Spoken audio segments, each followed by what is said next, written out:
without further ado, I think the next step is we'd like to, I'm actually here on behalf of the Osteology Foundation.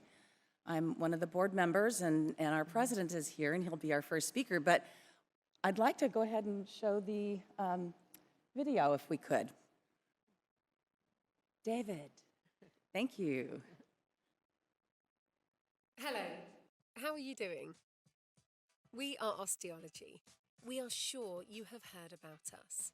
When we started in 2003, there was a world of possibilities waiting for us. We've set out on a mission to help transfer scientific evidence into clinical practice, discovered the world, and made many friends along the way. We look back on many memories worth sharing with you, our ever-growing community. What binds us all together is the strong desire to push science and education in oral tissue regeneration to the next level. We are proud to lead the field of oral regeneration, but we don't hang on to the past. Guided by our 4 core values, we are ready to push for more. We educate on all levels of expertise.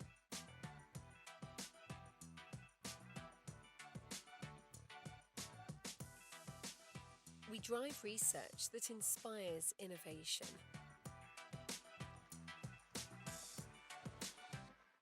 We connect like-minded individuals in our global community. We are passionate about what we do and have regeneration in our genes. What's next to come? We're still as curious as on the first day, and we've only just begun. Now it's in your hands to shape the future. The future of osteology.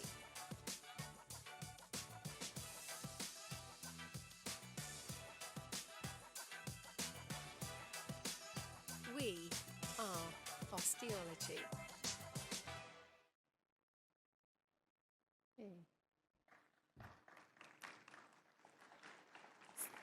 So we are also the AAP Foundation. So just to let you know, core values, and we have a board of the foundation, we have a board of the AAP, and I'm going to bring up our core, okay, it's not coming up, there it is. So our 3 basic core principles are to make periodontics stronger, to make periodontics thrive. We have actually provided more scholarships and support for our academics, for research, and actually for clinical practice. We're trying to develop leaders in organized dentistry as well. And these are your 2 current boards. Just to show you the impact of the foundation. I think the AAP Foundation's mission of providing these awards to young faculty members is really critical. I think, moving forward, I could see the challenges personally of how difficult it can be to make the transition to academics, and awards like the ones that I received make a really big difference.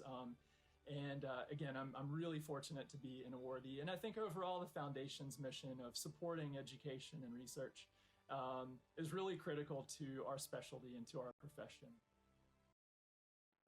There was personally meant a lot to me. To be very honest, I don't even think I can quantify how much it has impacted my career. It has given me great financial assistance in the beginning of it. It has opened many doors towards a successful career. But I think more importantly, it has given me the reassurance that I was on the right path. The AAP Foundation is an amazing organization that is the key to empowering our profession. No, too, the foundation has a huge impact on where we are today. We have 9 department chairs at the last count anyway. We have a vice, what do you call it, a vice dean? I don't know if you call them vice deans, but we have a vice dean. We have, Will Ginobili, who is the dean of Harvard School of Medicine. We have 4 associate deans, and these were all recipients of foundation awards. So we do have bragging rights. We have $6.5 million in awards that have been distributed. So one other thing we're doing this, and I don't want to be a big promo for the foundation, but I am, because I'm the current president. We will have an auction And I want you all to go down to the first floor and bid heavily, because you'll get some great prizes as well. So without further ado, I want to just let you know that lots of people have been recipients of awards. We have the LEAD program, the Leadership Empowerment Program. We have the Academy Awards, where we give specific awards to ladies and gentlemen who have earned them and are past due sometimes to earn them. We have also the Perio Dash. So my challenge to all of you is go out and do a 5K walk and raise some money for your specialty. And this is not about anybody but you. This is all about increasing the profession in both academics, research, and clinical practice. So thank you very much.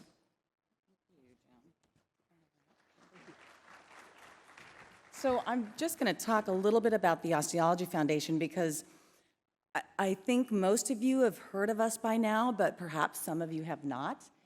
So it's a global organization, and its aim is to link science to clinical practice.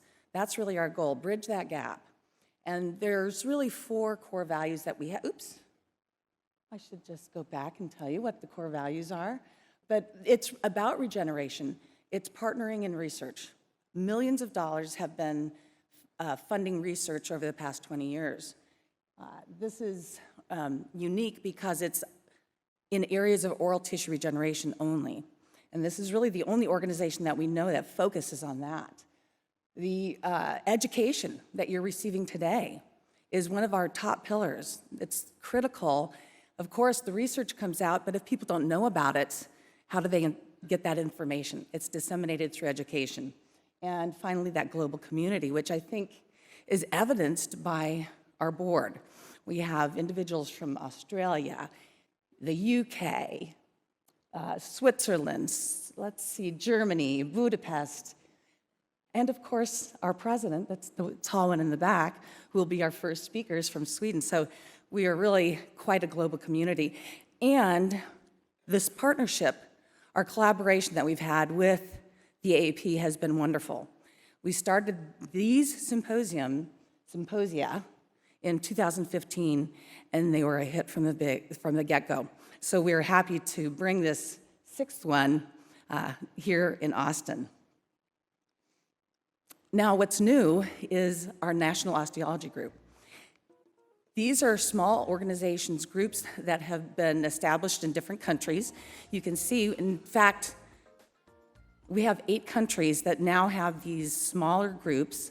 The newest one, in fact, that started in the summer was Australasia, but last night we launched the NOG USA. And we are really proud of this and of our partners, our team here in the United States that's heading this up.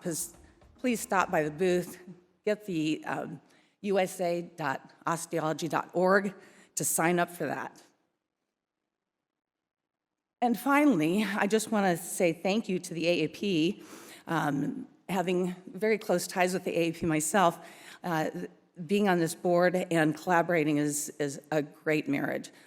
So I know you are tired of hearing Joan and and I'd like to get the program started. So our first speaker, Dr. Christer Dahlin, is a professor in guided tissue regeneration and neurosurgery at the Department of Biomaterials in Gothenburg. He's a senior consultant in oral and maxillofacial surgery at NAL Medical Center Hospital. He is the president of the Osteology Foundation and has been a very good leader. Over the 30 years in his practice in implant treatment and related research, he is considered one of the pioneers in the development of guided bone regeneration. He has published numerous articles. I could go on, but I don't want to take any more of his time. So please welcome Professor Christer Dahlin.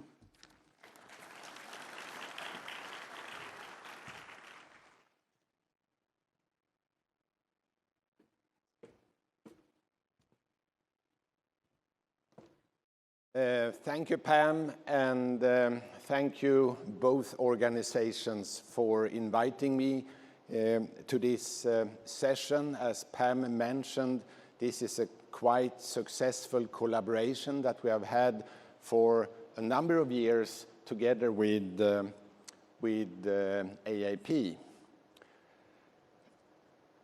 Before I start my historical journey on GBR, I would like to, of course, make some statement regarding conflict of interest.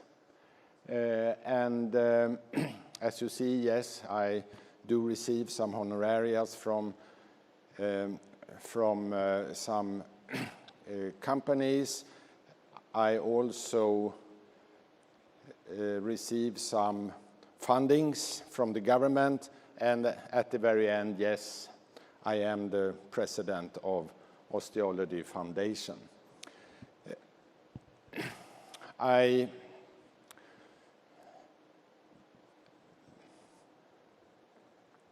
would like to make a little message to the guys behind, because the presentation is running on automatic. So I'm trying to keep it where I want it. Because what I like to start with here is to talk a little bit about GBR. GBR has changed our way of working with implants. In the early years, we were quite happy just to be able to place implants where the bone was. And the restorative work maybe played a little bit a second fiddle in that. Nowadays, implant surgery, implant treatment has really become what it should be. It's a prosthetic-driven implant procedure, and we place the implants where they should be, and if the bone is not there, we can actually solve that by means of the guided bone regeneration principle.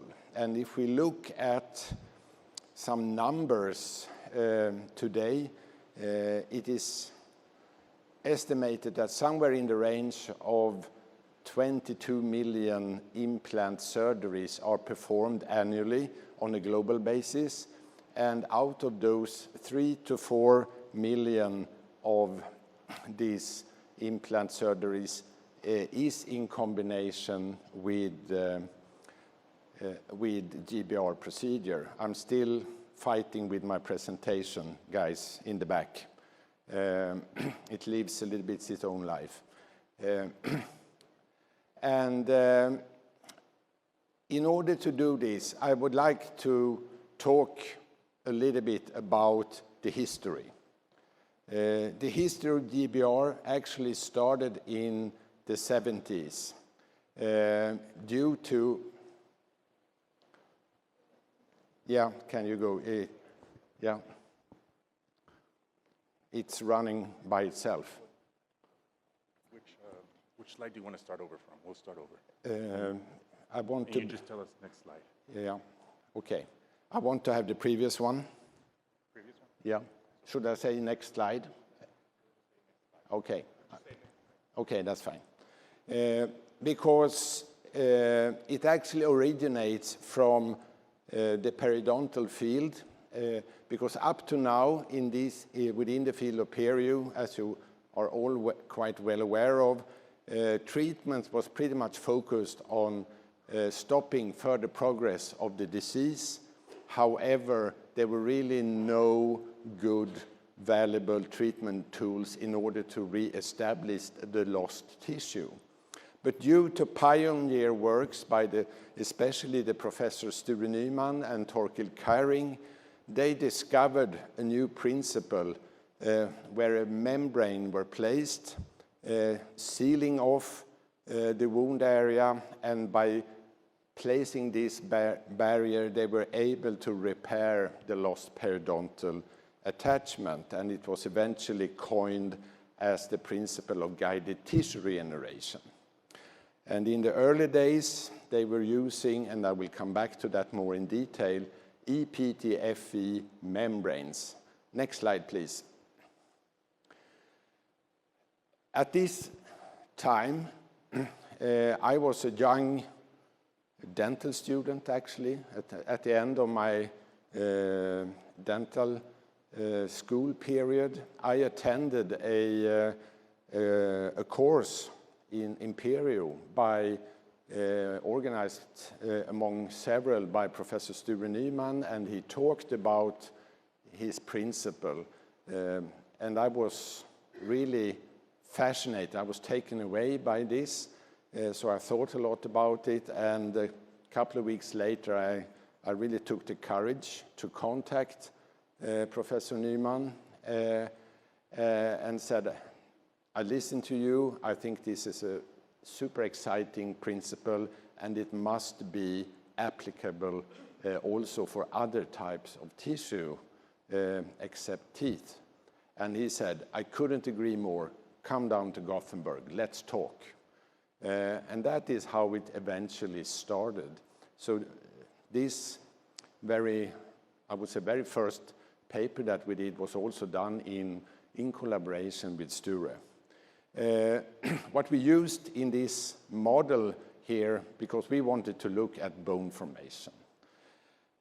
And at the same time, I also joined forces with Professor Anders Lind at the Department of Histology in Gothenburg, and the reason for that was that Sture was on his way to Philadelphia, to UPenn, and I needed some supervising more closely in Gothenburg. But we used a well-known model, which is for biomaterials research, and that is a critical size defect in the rat mandible, as you see here on the slide, where you make this defect, and this was a very simple setup of the design with an empty control defect, and on the test side we placed a barrier membrane both on the buccal and lingual side. And you can see on the macroscopical photos, this is after 9 weeks of healing, that we have virtually no healing whatsoever on the control side, but on the test side there is no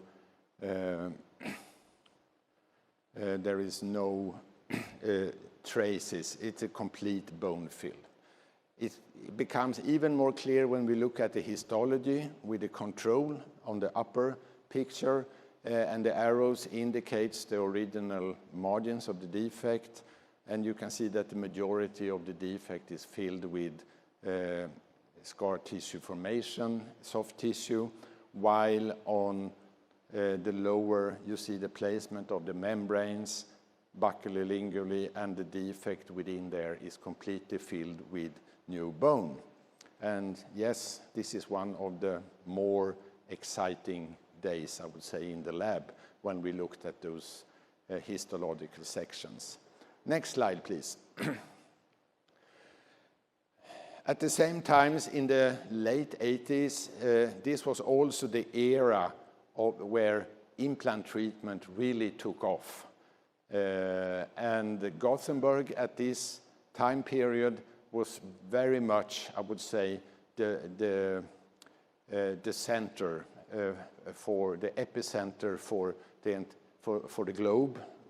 People came from all over the world to train implant surgery, doing research, and so on.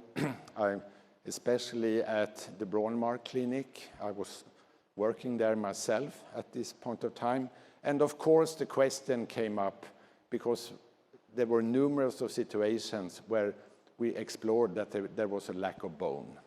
So the question was, could we eventually regenerate bone also around the implants? So we used this experimental design. This is a well-known model for implant research. It's the rabbit tibia, where we place the implants, leaving a couple of threads exposed.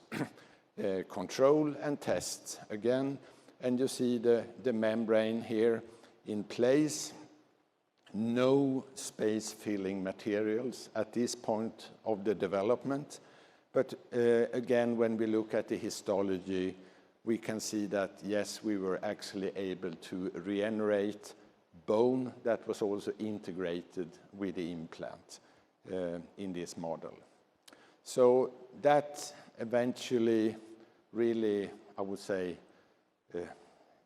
the development started, and it also started with like a clinical development, which you will hear a little bit later this morning from my friend and colleague, Professor Danny Booser.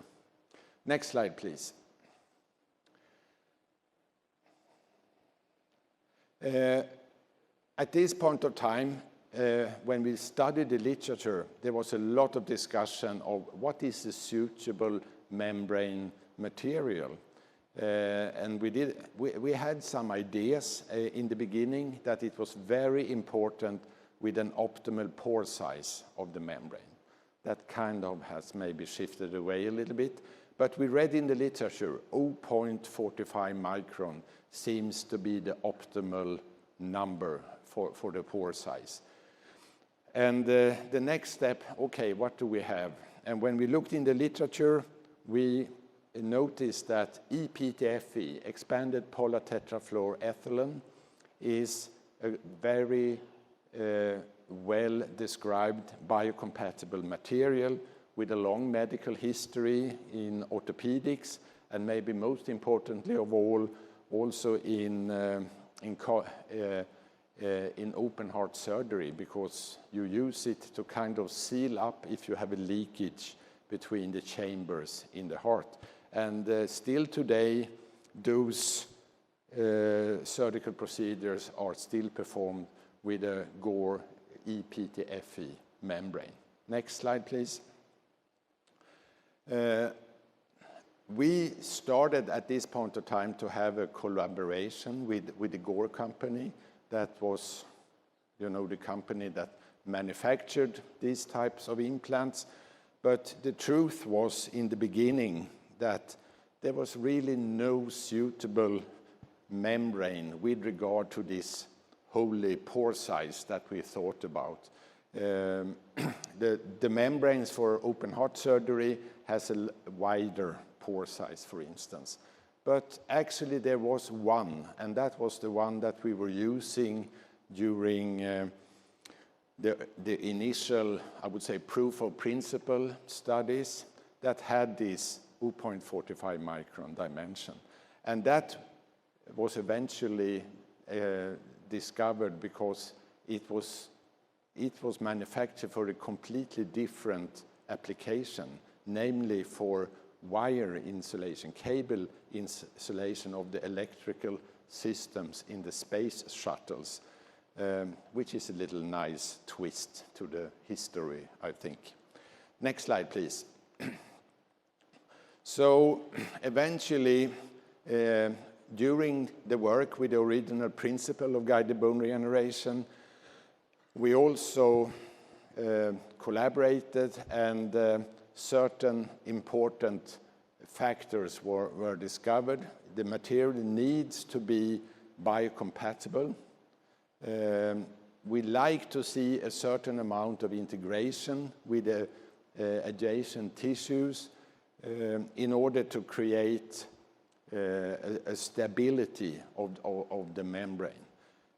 Because we know that micro movements of materials in the body will create a kind of and induce a foreign body reaction. And the material as such should have mechanical properties so it can be shaped and adapted to the actual defect. So this is one of the first generations. You see EPTFE membrane, which has an inner portion which are placed over the defect area, which is a little more occlusive in its structure, and the outer portion has more of an open structure in order to stimulate and allow integration of the tissue for the stability of the material. Next slide, please. Okay. Much better, we hope. Yes, it stays there. Now we are also reaching a point where there are plans and also actually taking a commercial introduction of this material in place. But there were a ton of clinical questions that we did not fully understand, and we needed to get some more information. One question was, of course, how long should the membrane be in place? Something that we take for granted today. But in the early 90s, we really didn't have a clue. Should it be there just for a very short period of time? does it disturb the bone healing if it stays too long? So this is one of the studies that we did in the early days. It's an animal study, experimental study in dogs, where we place implants, as you see, with exposed threads, place membranes over these, and we remove the membranes at different time periods. And we could conclude that it seems that, yeah, the longer the better. If the membranes are placed, they need to be a sufficient time of healing in order to get an optimal healing outcome. At this point of time, we also created, I would say, a formidable research group, and together with the group in Bern, it was Danny Boozer and myself, and I would say in particular we collaborated with the late Professor Robert Schenk, probably one of the finest hard tissue histology expert that I have ever met. And on top of being an expert, he was also an extremely fine human being. He learned us a lot about that. Because then came the next question. This newly formed bone that we are created, is it really bone? People were talking and writing in the literature about membrane-induced bone, like that was some kind of different breed compared to normal bone. So we needed, of course, to have more evidence about how the dynamics of the bone underneath the membranes. So we used this model, which we have been using a lot. It's a 10 by 10 millimeter block defect in the canine mandible. And you see the placement of the membranes. Again, no space-filling materials at this point of time. And we did some histological evaluation here at 2 and 4 months, respectively. What we can see is that if you look at the transversal histological sections after 2 months, you still see the membrane in place. You can see on top of the arrow, which is within the defect, we see some immature bone formation, still irregular bone, a lot of blood vessels and active bone formation coming along. While when we move to 4 months of healing, we can see that the bone starts to be more compact, also developing a more uniform marrow cavity, indicating that we have a perfectly normal maturation and regeneration of this bone. I'm just adding these 2 pictures here because when we were sitting and evaluating a lot of histological sections, you start to see funny things. So we have our pets here. It's a dog and a little camel. It has really nothing. I just think they are cute. Yeah. What we also did here was that we did serial sectioning of this. And we also took some radiographs. And that was a nice learning experience because we could actually calculate the rate, the speed of bone formation. And it is approximately 1 millimeter per month.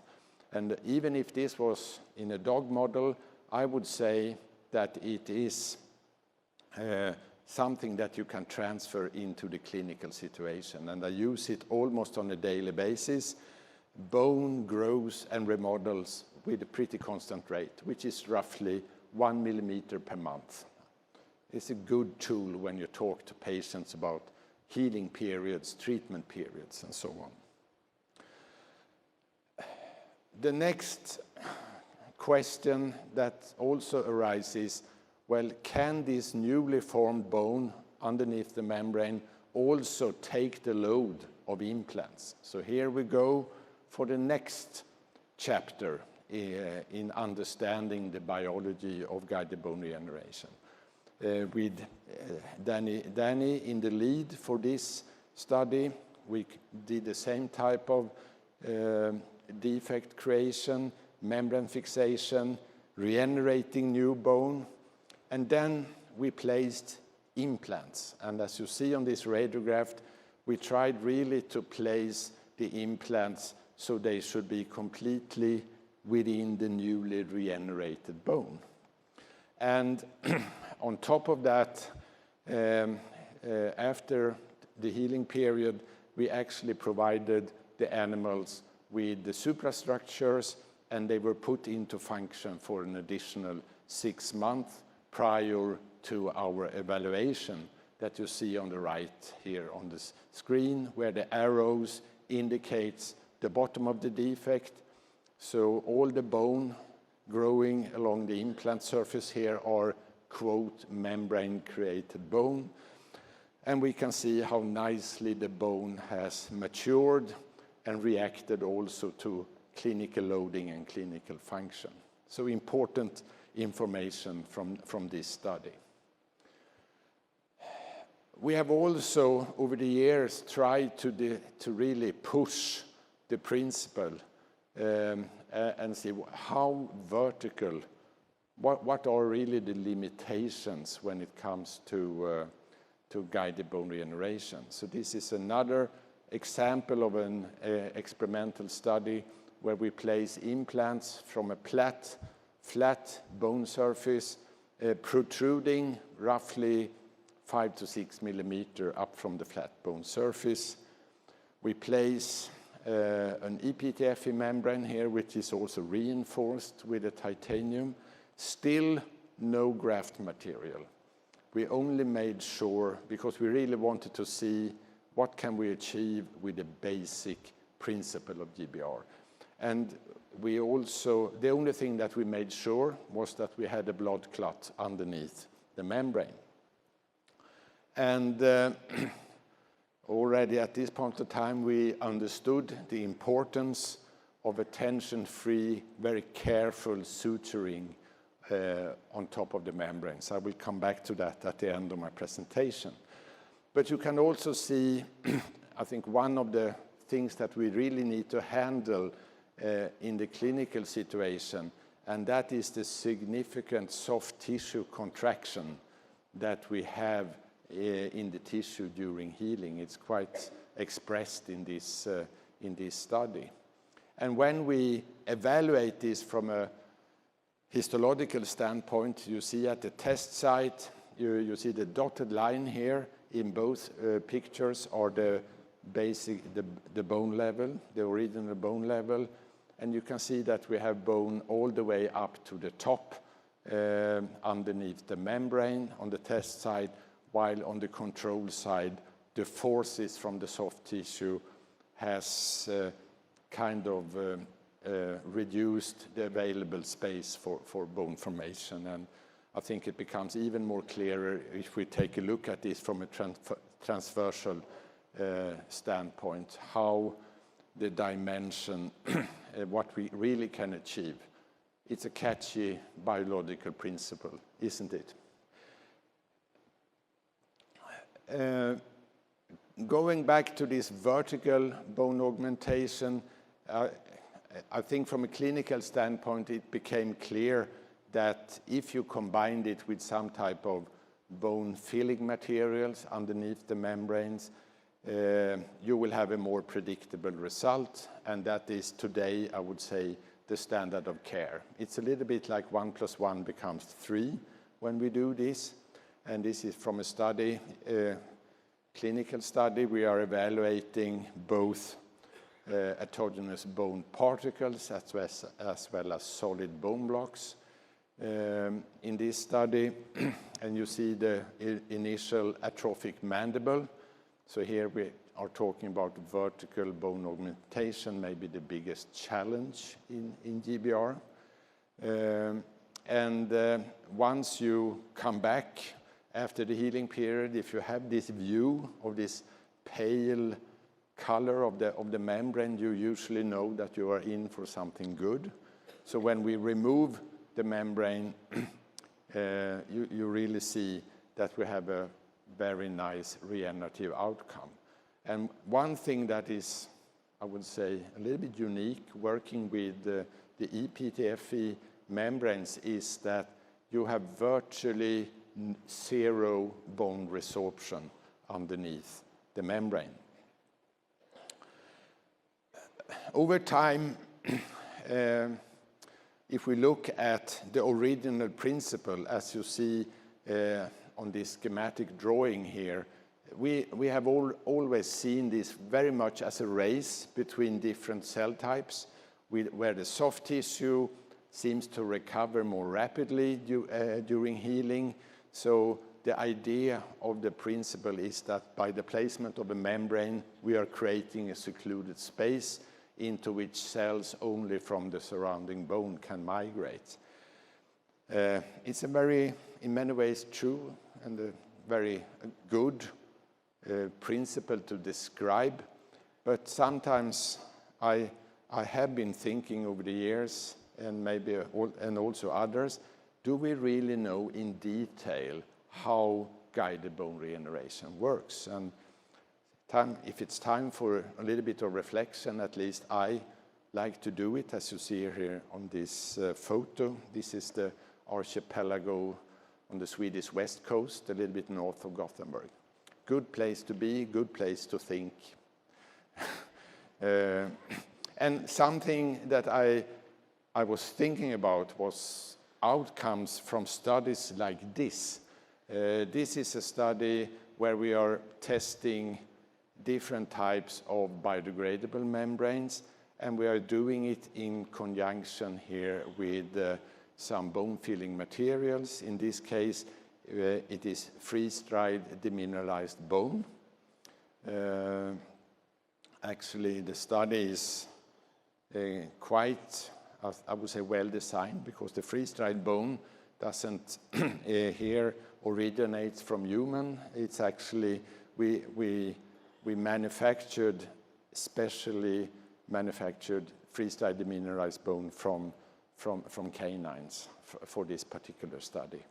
And you see some prototypes here, and you also see the BioGuide membranes. And if we look again at the histological sections, which is a control without a membrane, dotted line again, the bottom of the defect, we see that we have bone. We also have this marked resorption from a buccolingual aspect, creating this, if you would like to say, I like the Swiss Alps, Matterhorn-like type of defect. And then we go to the other histological section, because here we have covered the defect with a BioGuide membrane, and you see that we have this marked difference in regenerative outcome. And then you start to wonder, because everyone that has been working with BioGuide knows that this has really no memory. You know, once it becomes soaked, it's almost like plastic foil. It's really, but still, we get this marked difference in regenerative outcome. So I've been thinking a lot about that. And also, if we look in the literature, there are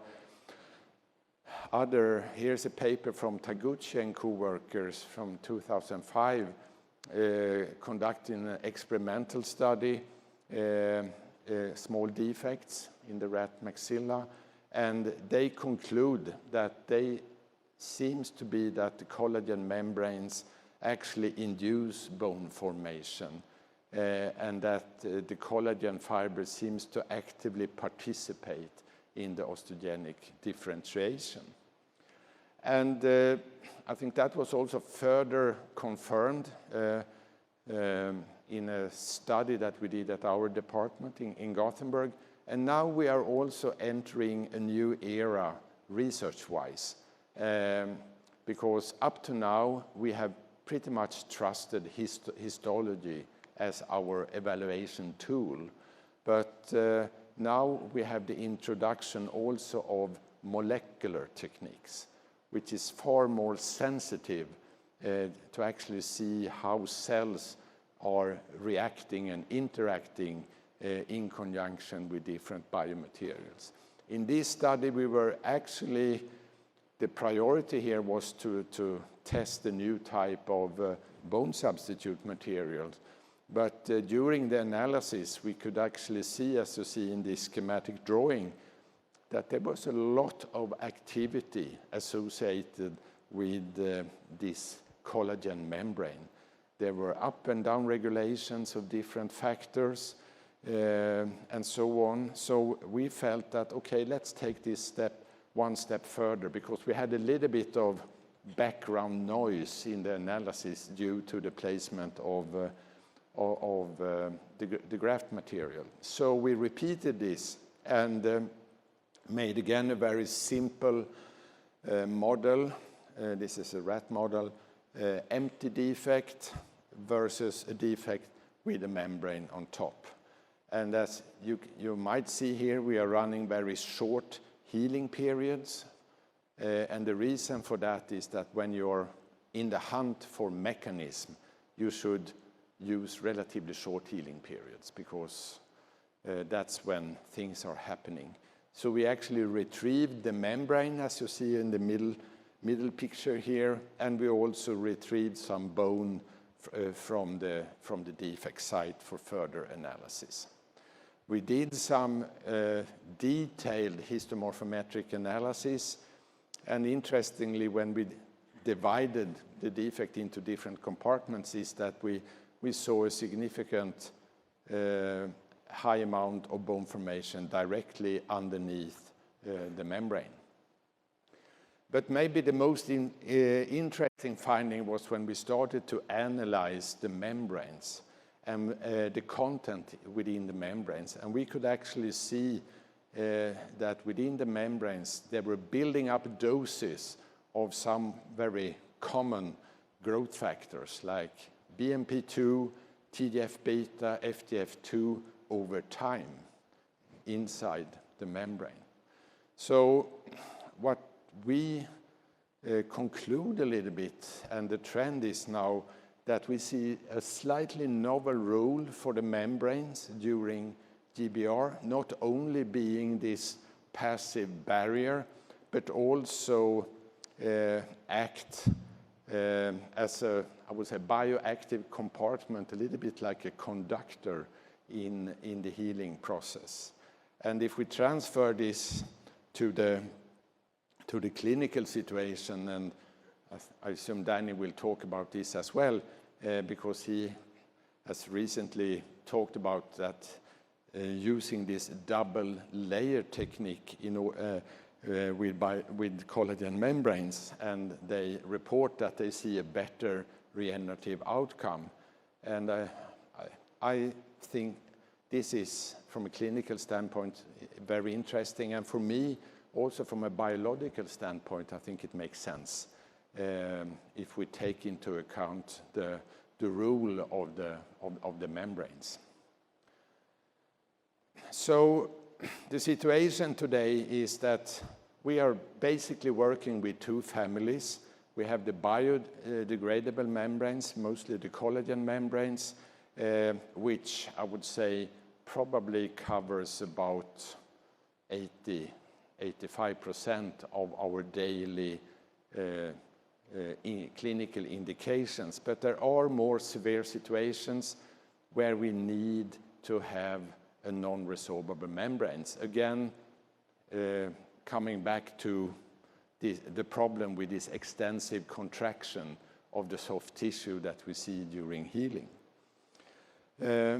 So there has been some developments of the PTFE membranes over time. We had the first generation of the ePTFE membrane, which with all its extensive documentation, but it was not occlusive 100% for cells and bacteria, which was a little bit drawback. Sadly, this material was taken off the market, and there was kind of a gap for clinicians for a period of time. And then we saw the development of what we call dense PTFE materials, which are more solid. in its structure, and these are occlusive for cells and bacteria. But we also see now also another evolution, and that is with more know-how and more knowledge, we have what we call a dual configuration of the ePTF material, being able to optimize the structure of the membrane for the bone healing purpose as well as for achieving an optimal soft tissue healing. Here you see one example of this, I would say, dual layer, dual configuration type of membrane. Still demonstrating this unique biocompatible situation that we have seen with the first generation of ePTFE. We have been interested in looking at the biocompatibility between dense PTFE and ePTFE material. And when we do this in the lab, we use quite often in the early phase cell cultures. So in this particular study, we have seeded human gingival fibroblasts on the surface of dense PTFE and ePTFE. Dense PTFE with this more dense type of sheet, while ePTFE is a more sophisticated three-dimensional fiber type of structure. And you can see when you look in the SEM pictures here of the ePTFE, how the fibroblasts are kind of spread out, almost like spiders, which is a typical sign of, I would say, a healthy osteoblast. While when you look at the dense PTFE on and the fibroblasts on that surface, they are more rounded in its structure, indicating that they are struggling a little bit to get the same type of attachment. So on a cellular level, yes, there are differences, I think, between these two PTFE types. And you can also, when you do an analysis, again, now we can take advantage of the molecular techniques and also focusing a little bit on the outer surface, the soft tissue layer. We can see that we have a significant upregulation of, for instance, FGF2 in conjunction with an ePTFE membrane in contrast to the dense PTFE. So we have also looked at biofilm, bacterial growth of the different membranes. And again, we can conclude that both types of membranes, the new generation of ePTFE as well as the dense PTFE, they are 100% occlusive for bacteria. However, it seems like in the dense PTFE situation, we have a slightly higher biofilm formation because bacteria wants to grow in clusters, while if you seed out and create a biofilm on an ePTFE surface, the bacteria are forced to grow along the fibers, and they don't really like that. So in a way, you can adjust the biomass also with the structure of your membrane.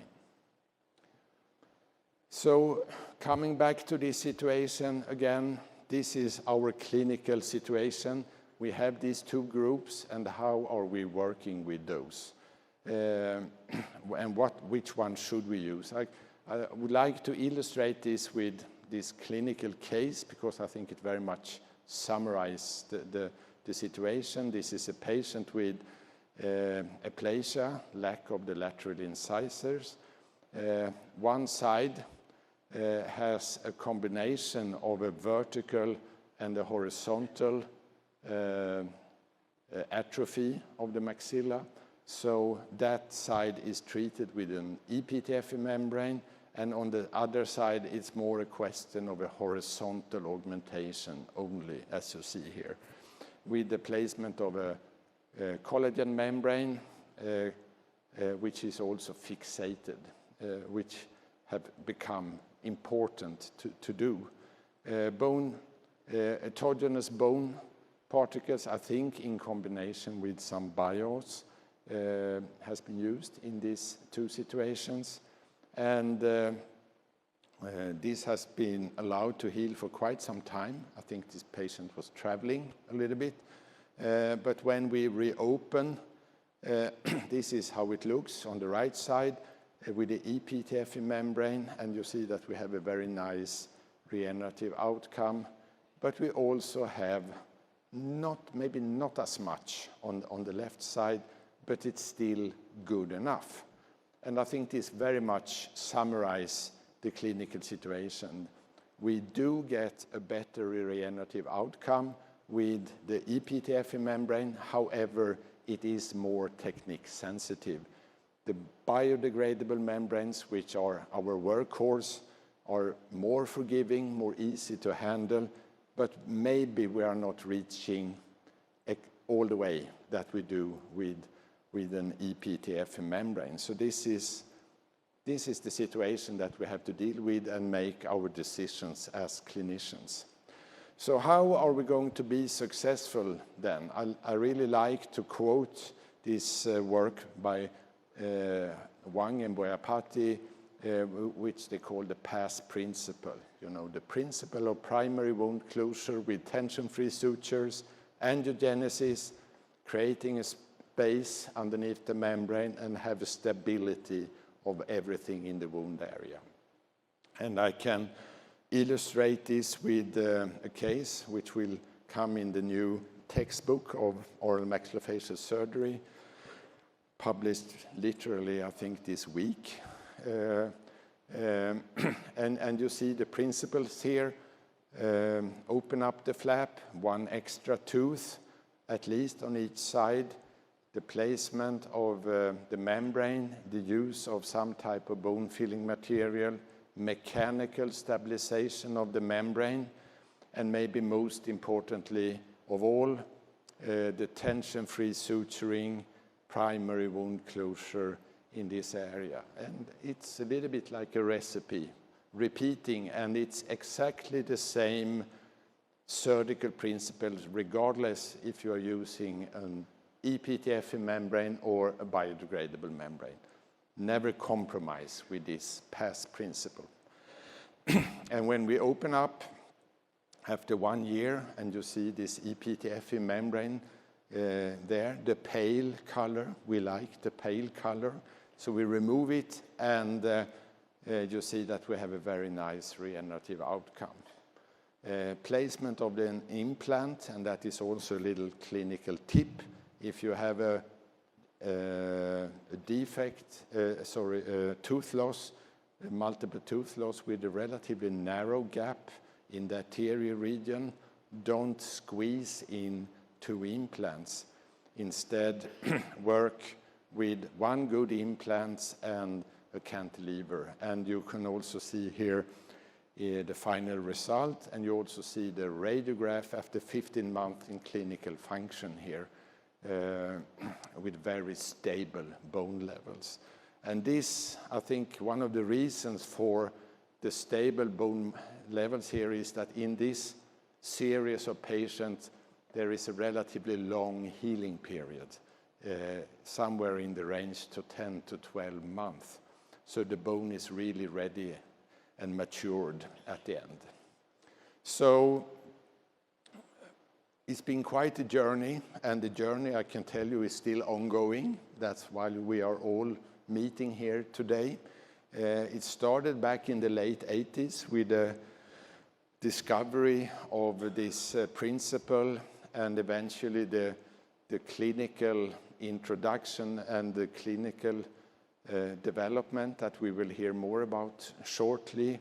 And then a constant evolution over almost 35 years with clinical developments, but also constantly with one foot in the lab, trying to understand the principle, trying to develop the protocol.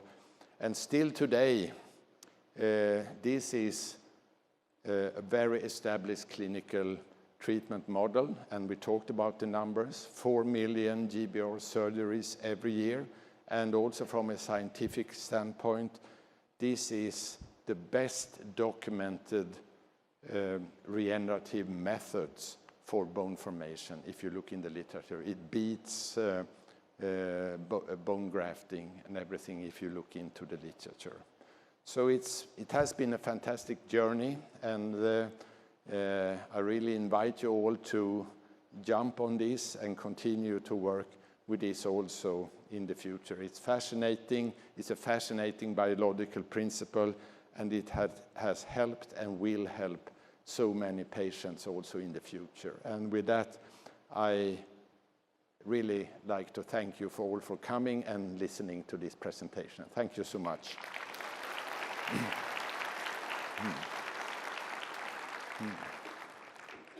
So, thank you. Thank you. And we take questions later at the end. Yeah. Thank you very much, Professor Dahlin. That was fabulous, and what a great way to have that background, knowing how things started, and to have the pioneer here with us and others. So next, we're going to hear from Dr. Diego Velasquez. I consider him a dear friend and colleague, and in this audience, he really doesn't need much of an introduction. However, after his training in dental school in Columbia, he received a scholarship that allowed him to attend the Indiana University School of Dentistry, where he received his prosthodontics and a master's in science in dentistry, along with dental materials. He then went on to become a periodontist. He went to the University of Texas in San Antonio, and now he works in private practice, as well as having an adjunct professor position at the University of Michigan School of Dentistry. So he has done quite a bit for our profession. He is the newly appointed co-editor of CAP, our Clinical Advances in Periodontics, and I can tell you he's received numerous awards, but because AAP Foundation is sponsoring us today as well, not only did he receive the prestigious Dr. and Mrs. Gerald Kramer Scholarship for Excellence Award, but he is a past president of the American Academy of Periodontology Foundation. So I could go on, but I think we're short on time. Please welcome Dr. Velasquez.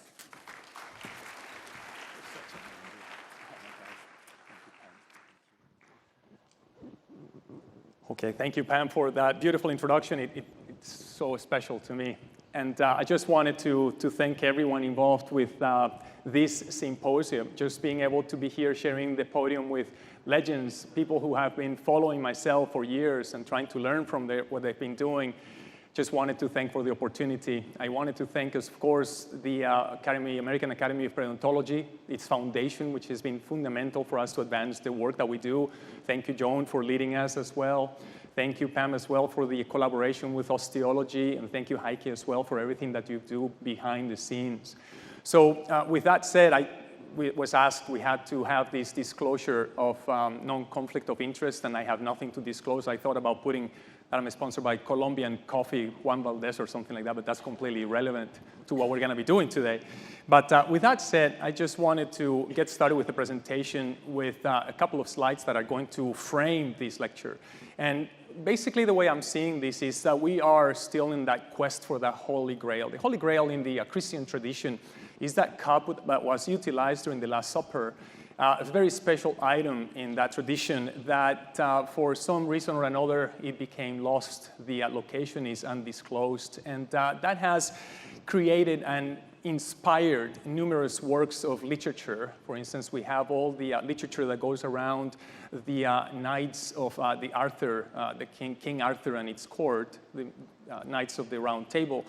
There is one of the knights the night Sir Galahad, who was in charge of pursuing and finding this Holy Grail.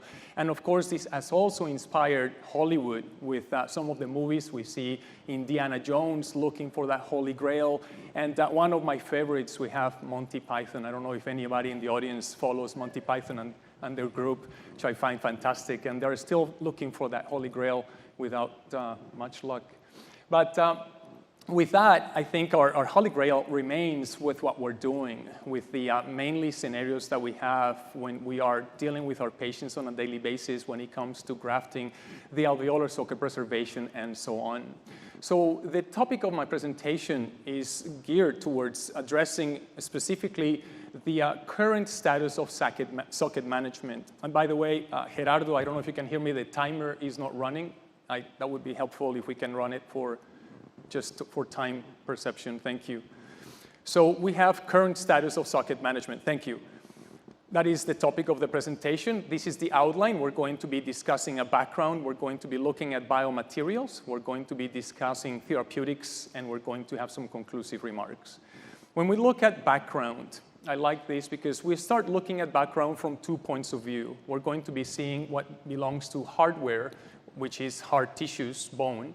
And when it comes to the historical evolution of the background, we have to give credit to Claflin. In 1936, he comes up with one of the first publications describing what's happening with these undisturbed extraction wounds and how they're going to start developing and healing over a period of time. So this is from the 1930s. Then we start seeing some of these efforts led by individuals like Werhag and Zander, that they start utilizing biomaterials in this regard, perhaps a very simple material, which is acrylic, to try to fill these sockets to maintain their stability, their dimensional stability. Then we take a look at the efforts by prosthodontists, mainly to understand all these changes, dimensional changes that are occurring with time. And we see mainly articles published in the Journal of Prosthetic Dentistry. Pietrowski is another person that we didn't have, of course, the scanning technology that we have nowadays. We were doing alginate impressions, pouring them in models, and then evaluating models and trying to see what was happening with these edentulous ridges, because, of course, it is so important, so fundamental for the creation of emergence profiles and stability of removable dentures. Thank you to Urist, who gives us the recipe back in the early 70s of how these elements, the elements that belong to bone morphogenetic proteins and some of these biologics are going to start functioning, and how we're going to harness them later on for us to be able to do what we do. We also give credit to Lamb, who starts introducing back in the early 70s as well, a simple concept that even in my training days in Indiana, we were implementing, which was to submerge some of these roots and leave them behind, endodontically treated, of course, to try to preserve those dimensions of those edentulous ridges, to try to prevent those resorptions that are so deleterious for what we try to do. Then we take a look at the work by Jim Melonig that brings us the capability and the understanding, together with Jerry Bowers, of understanding materials like allogenic materials, that we can utilize them, they're plentiful, and that they're very successful for what we try to do. The work of Dennison and de Groot, where we start looking at hydroxylapatite as a biomaterial that is going to help us maintain those spaces as well. We take a look at Richard Lazara, one of our own, a periodontist, who comes up and starts showing us that on those extraction sites, we can also place titanium, and with success, and that is something that has become very in vogue. One of the oral surgeons, colleague of ours, Tony Sklar, back in 1999, publishes a small paper, but it resounds deeply in the community with the utilization of biomaterials and occluding membranes in a very simple fashion to expedite this procedure. And then when we take a look, I think, at one of the seminals, and personally, I'm very biased with this line of work, but I admire this line of work. It is a type of work that I've called it the San Antonio dossier, led by Brian Milley, and they have taken, I believe it's either 18 or 19 publications that have come out from 2010 to 2023, which is, I think it is a great, fantastic work, because they ask so many questions and they provided so many answers that are relevant. We're going to take a look at some of this work. I'm going to be leaning on some of this work. We're done talking about the hard drives, the hard wire. We're going to talk now about the soft tissues. the software. And when we take a look at the software, we have to give credit to Amler. He's got a beautiful publication in 1969 where he documents beautifully what happens with the socket, and it gave us a very good understanding of all the events, the sequences that occur that probably came later to inspire individuals like Mauricio Araujo and so on. We start switching as well and understanding the importance of soft tissue and peri-implant mucosa on the health, the important role that it plays in maintaining bone. The work by Abrahamson as well, 1996. It gives us that type of understanding of the importance of having the phenotype, how that soft tissue is going to impact the quality of the bone that we're going to be dealing and working with. Tony Sklar, we mentioned him earlier. He combines both. He kind of brings those soft tissue and hard tissue together, understanding how we need to protect these type of materials. Of course, Thomas Linkevicius, we have to give him credit for the great understanding and the simple but very impactful research that he's done that has allowed us to understand how these materials are going to impact the thickness of tissue, and most important, how the thickness of our soft tissues are going to impact the health of bone around dental implants. Uli Grunder, of course, he gave us as well a recipe for success when it comes to creating robust tissues, robust soft tissues by the implementation of connective tissue grafts at the time of implant placement and subsequently as well, but that is essential, of course, to maintain the health of our implants. The work by the group of Danny Thoma in Zurich, they start to give us some of these materials that are not autogenous, but some materials that are synogenic, and that we start working with these collagen matrices that are going to help us for occlusion, help us make these tissues as well very robust as substitutes or alternatives for autogenous tissues as well. And we have to give credit to a work by some dear colleagues in Indiana that start working as well with lasers as a very non-invasive way to work with these sockets and creating a layer, a clotting layer that is going to help with bone maturation in the long term. It is important for us to understand the rich alterations that occurred, and for that we have to give credit to Mauricio Araujo. He publishes a landmark paper in 2005 that he walks us through those first periods of stages of time where things start to change after a tooth has been removed. We see that at the first week we're going to see that blood clot, and we're starting to see that primordial matrix that is going to be constituted by blood vessels, by collagen fibers, by elements that are going to help the constitution and the formation of bone. That's what we start seeing at the second week when we start seeing the first evidence of woven bone, which is going to be formed. At the fourth week, we're going to have a much more mature woven bone that is going to be surrounded by some lamellar bone as well. We're starting to get some cortical bone at the entrance of the orifice as well. And by the 8th week, we have a much more sustained matrix that has been formed, mainly lamellar and woven bone as well. And the important thing, too, is to notice the changes. These dimensional changes that are occurring as a consequence of losing that tooth. And we know that by the 8th week, that buccal plate, that woven bone that is so delicate, that was supported by the periodontal ligament fibers, is completely vanishing and disappearing. And this work has been substantiated by many authors. I like to quote this article by Jung and his team in Zurich with Hamstrung, in which we see what happens when we try to intervene, when we try to guide this type of tissue healing, what happens with the preservation of those dimensions, and how important it is to try to preserve these sockets in order for us to have an easier time down the road when we're going to be placing our implants. Because definitely there are some things that occur, definitely there are some things that change, there are some factors that are going to determine the different outcomes. You can see on the screens on the left side, we have a patient that is not healing that well. It's one of those patients that you walk into an office to see the patient that day, and you take a quick look and you don't know what to do. The first thing that I do is I leave the room and I go and get my camera. It gives me a little bit of time as far as what am I going to explain to the patient, because we know that we are not in the right path. We are having some trouble right here. And this is something that needs to be addressed. And in some situations, some individuals are going to have a complete different pattern of healing.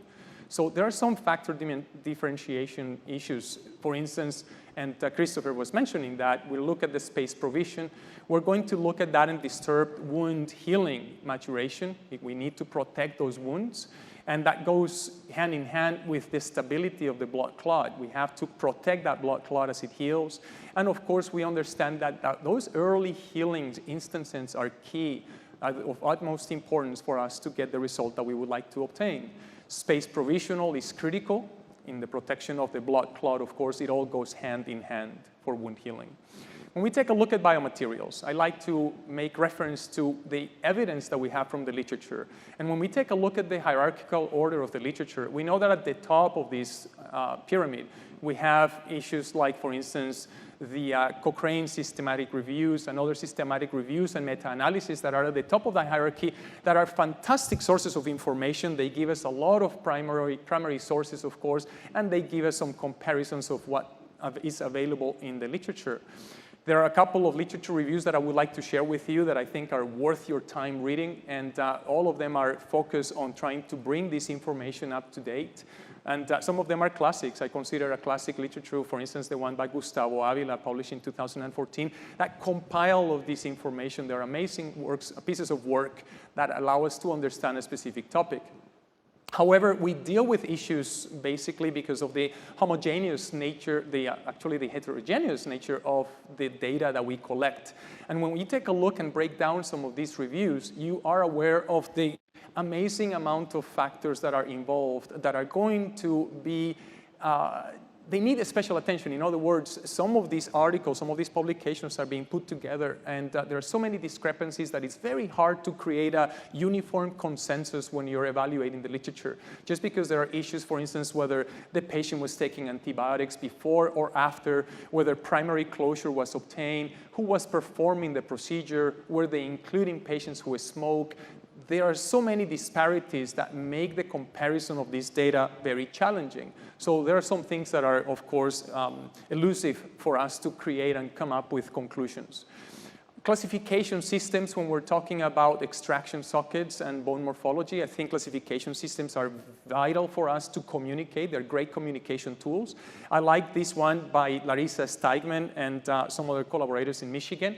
They classified it in 3 stages, depending on the status, depending on the uniformity of those walls. And they give you as well, in this paper, they give you as well some recipes as far as how to deal with the different combination of defects, which I think it is very practical. And it allows us to communicate among the members of our community to be able to just express what is the situation that we're dealing with.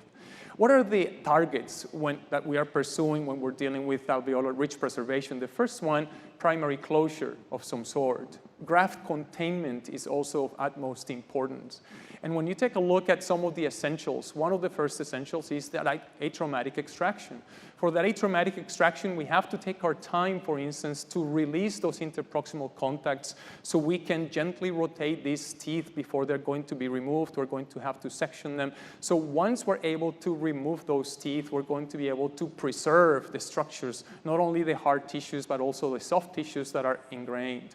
We're going to start working with those sockets. We're going to talk about that. But that is important. That is our starting point. It is to be able to do that. And socket debridement. And of course, we have to go back a little bit. When we look at socket debridement, the first step, of course, is to have valuable tools of diagnosis. And I bring this case right here because this is a maxillary molar that once we have cross-sectional images, we can detect that there is a very large lesion, but that lesion is confined and it is not close to the floor of the sinus to the point that I'm going to be able to go with some curettes and remove that lesion without much fear. So that is a positive situation compared to the one on the left side of the screen, the right side of the screen, sorry, in which you see that there is some foreign material in very close proximity to the roof of the inferior alveolar nerve. So that is very important for us to have those diagnostics that are going to allow us to understand what is it that we're dealing with before we start operating. So that is caution that we have to execute these procedures with. And of course, I couldn't leave this out, and I think it is very important to understand that magnification tools that we have nowadays are going to help us, especially with these type of situations, to perform a better job. This is something that is on work for being published, and this is a study that we performed recently in which we are depicting certain models for us to be able to evaluate visual acuity. And I'm going to focus on the one that is relevant for this presentation, which is an alveolar socket. What we did, we placed these miniaturized optotypes. Those are the ophthalmic charts that we utilize when we go to see our ophthalmologist. And we place them in different locations. And specifically, we place them in this alveolar socket simulation. And we are trying to see what is the visual acuity of different individuals utilizing loops versus utilizing an operating microscope. And the results are in favor of the operating microscope just because of the levels of magnification and the coaxial illumination that allow us to see in great detail what we're doing when we are working with these deep, narrow spaces.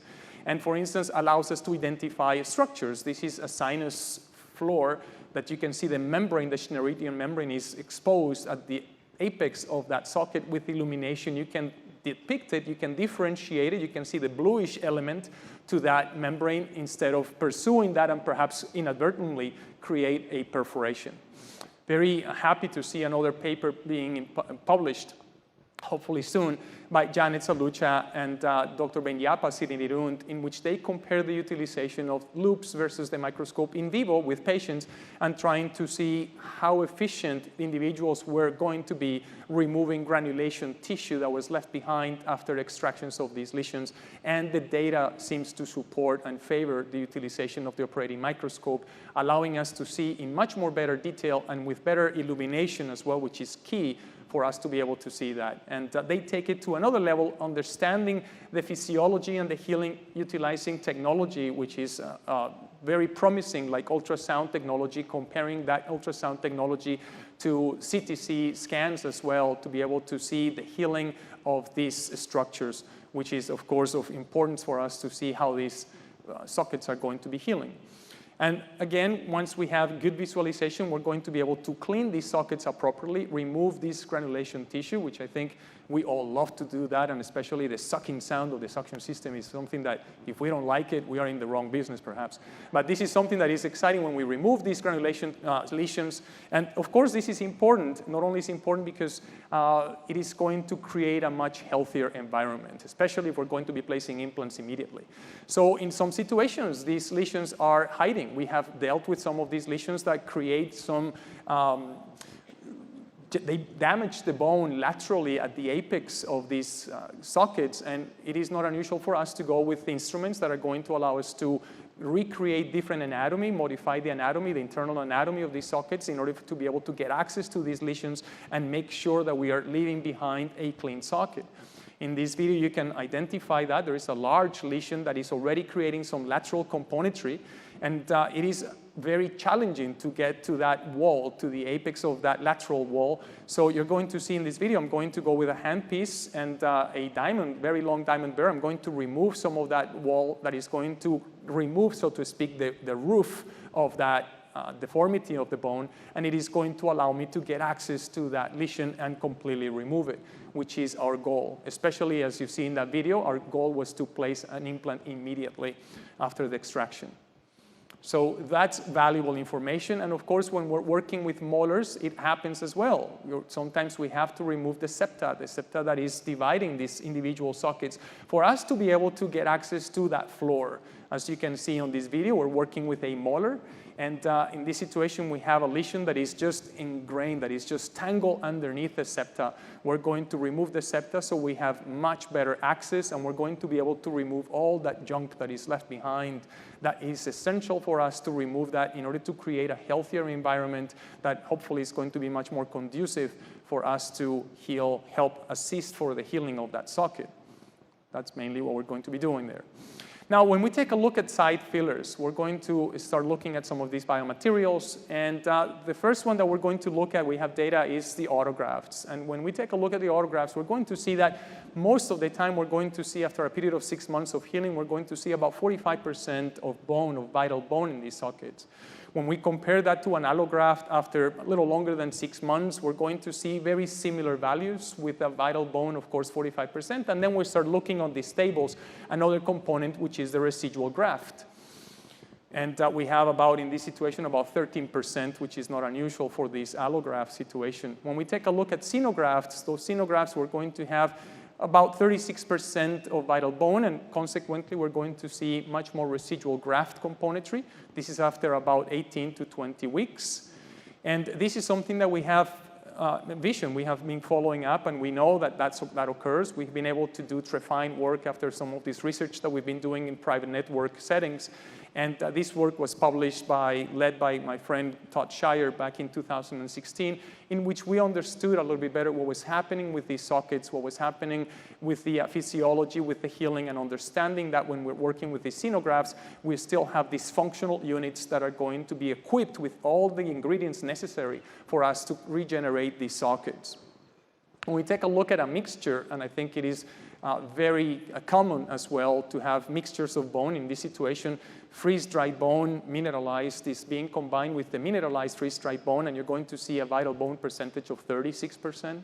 You're never going to see 100% of vital bone, except perhaps on the entrance of the socket that is all cortical bone. Otherwise, we're going to be dealing with some vital bone, and we're going to have residual grafting as well, as you can see there, and connective tissue, which is part of that cancellous structure.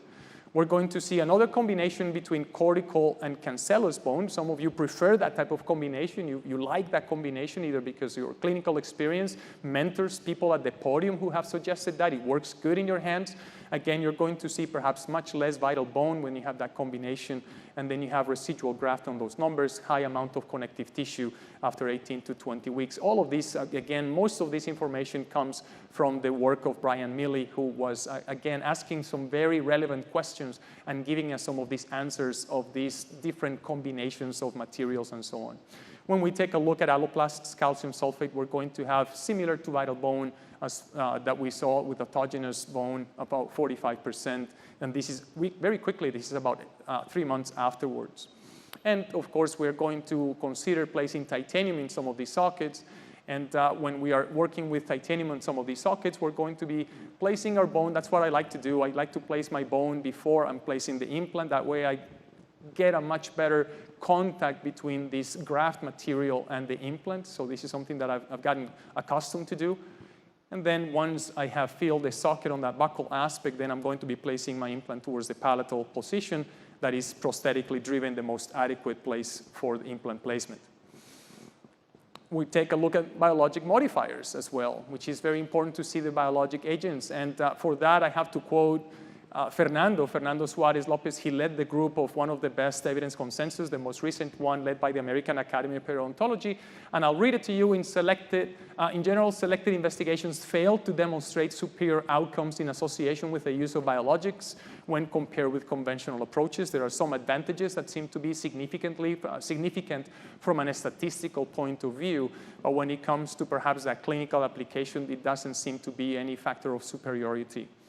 When we take a look at the site protection, we're looking at site protection, we're going to see that we are working with autologous elements, and these autologous elements, for instance, when we're working with the autogenous seal, we're going to everything starts with the removal of the tooth, an atraumatic removal of the tooth. We're going to then go to the palate, and we're going to use, in this case, a tissue puncher, 5-6 millimeters, sometimes larger. It's going to be much better, 8 millimeters in diameter for some of these big central incisors. And we're going to harvest that tissue. We're going to remove some of that epithelium on the what used to be the clavicular space, and we're going to create some good stability with some suturing. When we take a look at another option, which is the collagen sponge, which is very popular and being utilized for this type of application, when we take a look at these collagen plugs or collagen sponges, again, it all starts with the removal of the tooth. We're going to be de-epithelializing some of that area from the internal part of the socket. We're going to create a plug from that collagen material, and then we're going to be placing it. And this material is much harder to suture. Usually you're going to see some cross suturing, but again, we can also suture it individually, but it's much more delicate.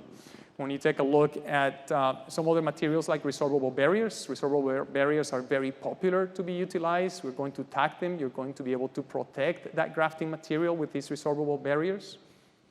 And that is, again, something that is very commonly used. When you take a look at bilayer matrix, these are collagen synogeneic materials.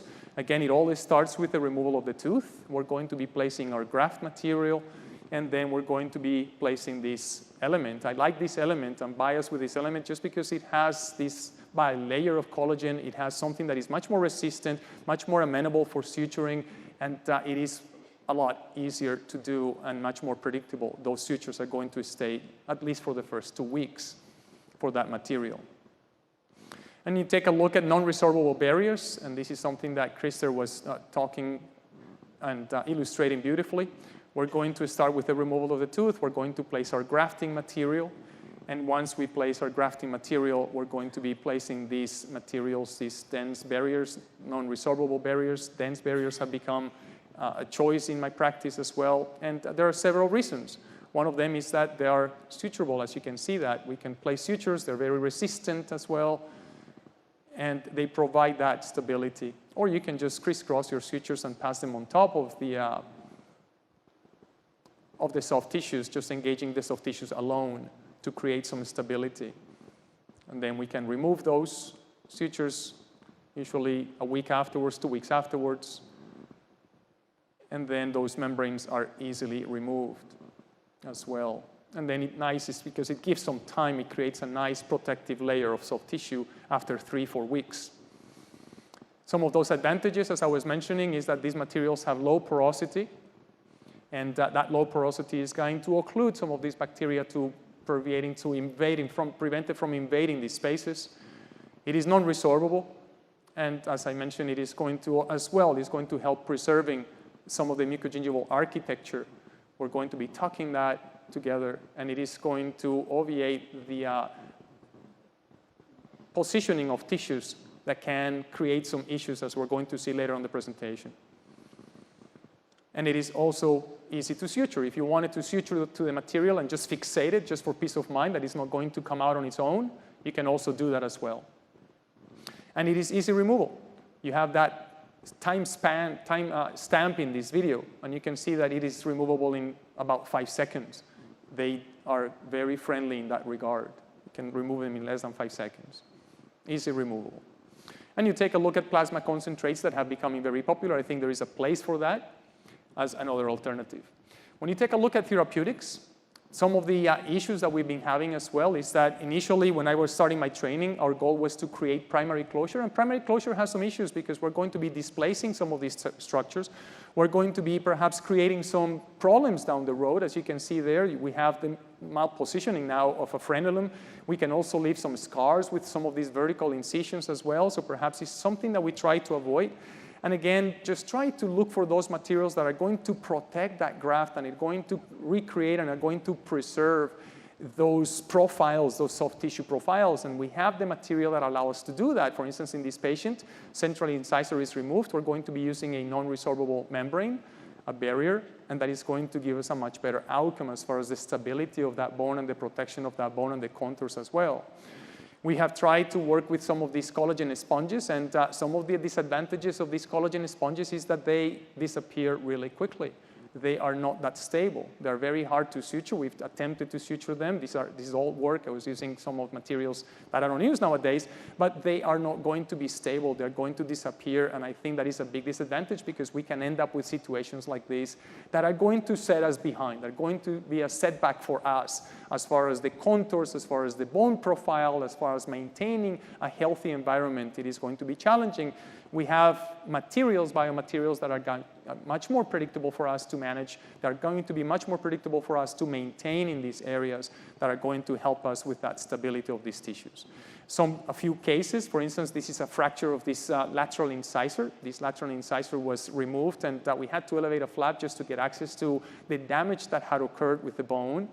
We're going to be cleaning that area. We're going to utilize a sequence or a combination of a stenograft that is bound with collagen.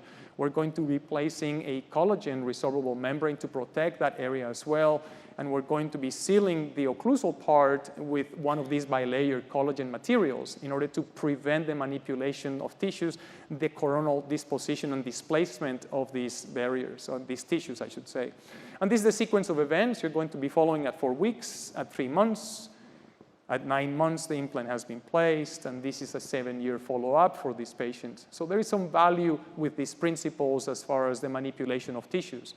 When you take a look at this vertical fracture for this individual, and again, this is just alveolar sockets that have been compromised. It's not our well-confined socket.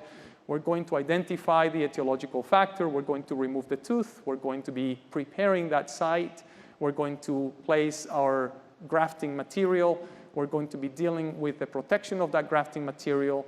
We're going to be dealing with the occlusion of that access base as well. And we're going to follow up those patients at 5 days, at 12 days follow-ups. We're removing those sutures. And we see those patients at 3 weeks, 5 weeks as well, where those soft tissue profiles are maintained. This patient comes back later on to have her implant placed, and we find very solid bone. That bone is very solid, it's vital bone. Of course, we don't have a histology to prove that, but it looks very hard. It's going to make a great housing for us to place an implant. And that's what we're going to do for this patient. We're going to start our ostectomy. An implant is going to be placed with plenty of bone towards the buccal, towards the lingual, like just a great, beautiful confine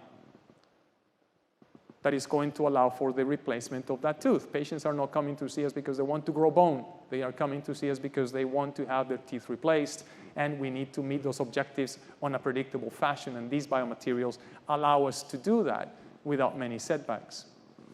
When we take a look at some of these lesions, endodontic lesions, where bone has been destroyed from an apical point of view, we're going to be utilizing those biomaterials as well. They're very viable to utilize. The xenograft as well, bound with collagen. We're going to be placing it. We're going to be protecting it as well from the occlusal point of view. We're going to be approximating those tissues on the apical aspect, and we're going to size down this collagen bilayer matrix so it fits the size of this lateral incisor. And then we see that follow-up a week later, 3 weeks later. Remove the sutures at the 3rd week. The tissue profile has been maintained. This is at 6 months. The implant has been placed at 6 months. This is at 7 months, 8-year follow-up for that implant restoration.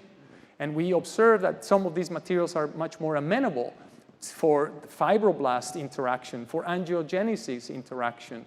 And that is what we would like to see and we would like to pursue, that these individual biomaterials are very friendly with proliferation of osteoblasts, with propagation of fibroblasts, and of course, they're going to favor angiogenesis, which is important. We take a look at a periapical lesion. The area has been removed. The important thing here is that we are not trying to displace our tissues so we don't create any deformities, unnecessary deformities with manipulation of tissues and mucosa. We're going to see that a week afterwards. And 2 weeks afterwards, you can see that layer of that biomaterial. This is about 6 months later. It is going to allow us to come back, prepare ostectomy for an implant placement. And it works, of course, when we have to remove an implant. And it works very similar in that sense. We're going to have an implant that has failed, has lost osseointegration. We're going to remove that. We're going to place our biomaterials as well. And we're going to bring those patients back. This is about 4 months later that we bring the patient back to place an implant. Bone has been repaired in that area. We're going to be able to start the process all over again for this individual. We had the opportunity to collaborate with a great group of friends and colleagues with this multi-center study that was part of the IMAC network of research. It's private practice-based research. And we finally published that article last year in 2022, all inspired by the work of Thomas Lenkevicius, trying to understand the importance of soft tissue when we are working with this type of biomaterials. When you take a look at the literature at that time, the literature was split, a lot of research being done utilizing collagen sponges, and very little information was available, except there was an article that was published by NATO back in 2017. This is from Tufts University. They were looking at hard and soft tissue remodeling. It was a prospective randomized controlled trial. It had 28 individuals. They were dealing with single-rooted teeth, and they were utilizing stents and CT scans to gather that information, that data. They were comparing both collagen sponges and the bilayer collagen matrix. They were utilizing demineralized freeze-dried bone allografts. They follow up these patients for 4 months, and they were looking at what we would expect to see. There is minor reduction from the dimensional stability for these ridges. We're going to see very little vertical resorption as well, very comparable between the test and the control. Perhaps a slight increase on the buccal thickness of tissue favoring the collagen matrix seal. And at the end of the day, there was minimized ridge resorption for both elements. So the differences clinically were not that big after 4 months.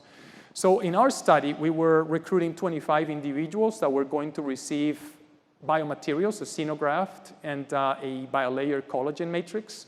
And the control group was going to be as well 25 individuals. They were going to receive the same type of xenogenic material, and they were going to receive a sponge, a collagen sponge material.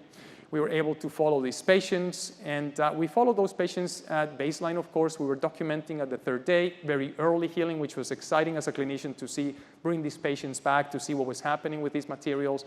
A week afterwards, then we followed it at 2 weeks, 3 weeks, 4 weeks, which is a month, 8 weeks, 2 months later, and then the 16 weeks, that's when the patients were exited at the time of implant placement.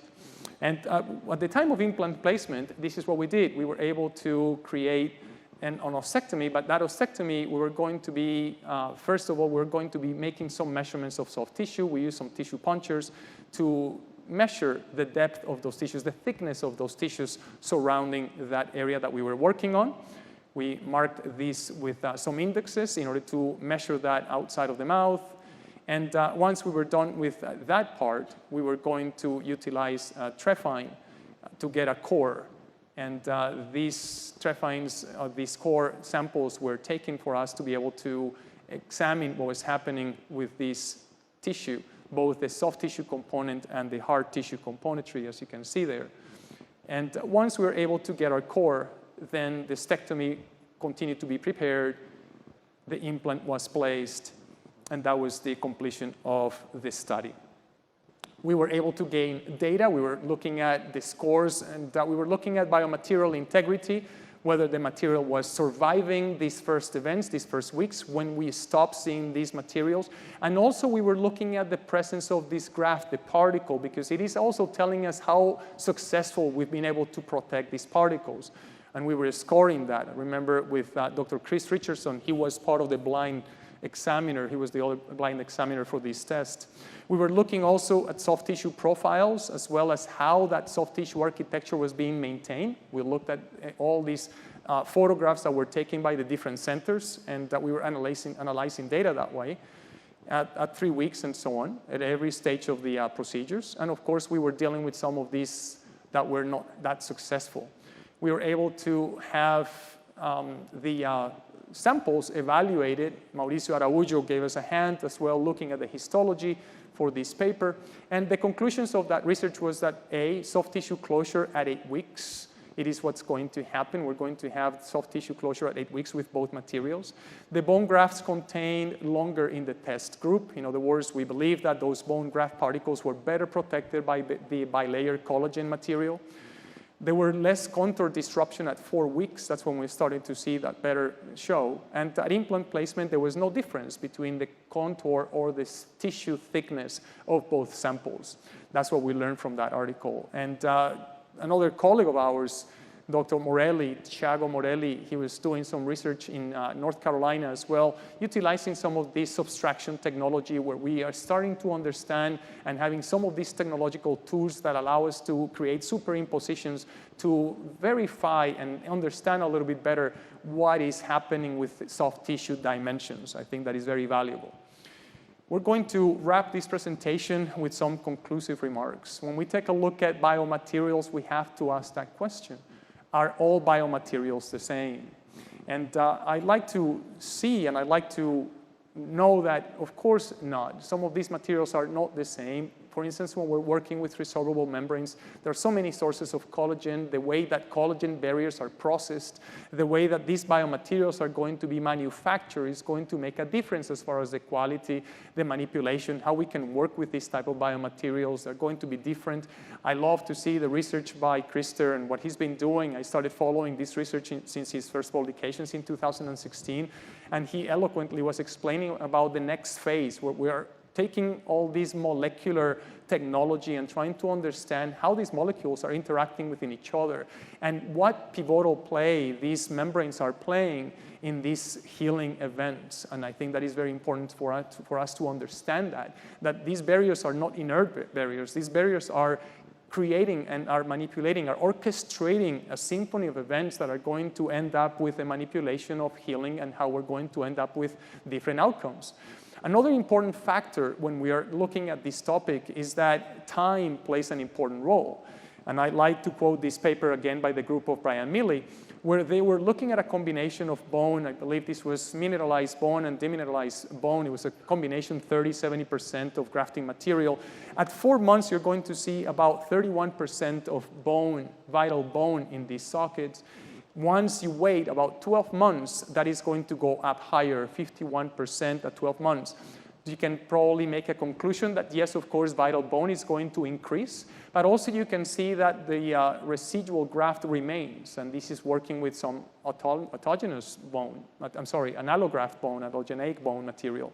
And that is going to still persist even after 12 months. So there are, of course, some things that we can take out of this, but definitely time is in favor to get a much higher amount of vital bone if that is of interest or importance to you.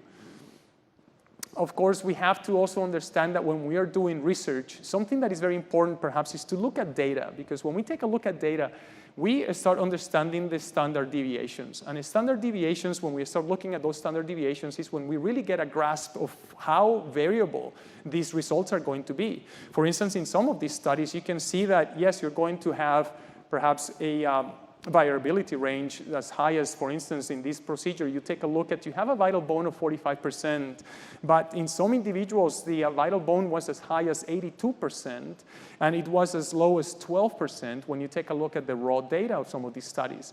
And the point that I'm trying to make with this is that we don't have a standard deviation sitting in our chairs. We're dealing with patients, with individual patients that have individual needs, and we cannot go with averages to try to understand our population, because we have to keep in mind the systemic, the health status of our patients, perhaps if they smoke or don't smoke. Those are factors, of course, that are going to perhaps bring those patients closer to that standard deviation, or closer to that mean, I should say, or farther away from that value. So again, when you take a look at data, we always have to understand, and it is very useful to take a look at those ranges. With that said, I just wanted to close with, I think we have exciting times ahead of us. We continue to read, we continue to ponder, we continue to think, we continue to learn. I'm excited for the new generation of periodontists, because this profession rocks. This has so much stuff to do. We have so many things that are exciting coming ahead. And I just thank individuals like Dr. Dowling. With all the research that they've done, they brought all this knowledge for us as clinicians to go back to our offices and apply this type of knowledge. With that said, thank you so much for your attendance this morning. Thank you.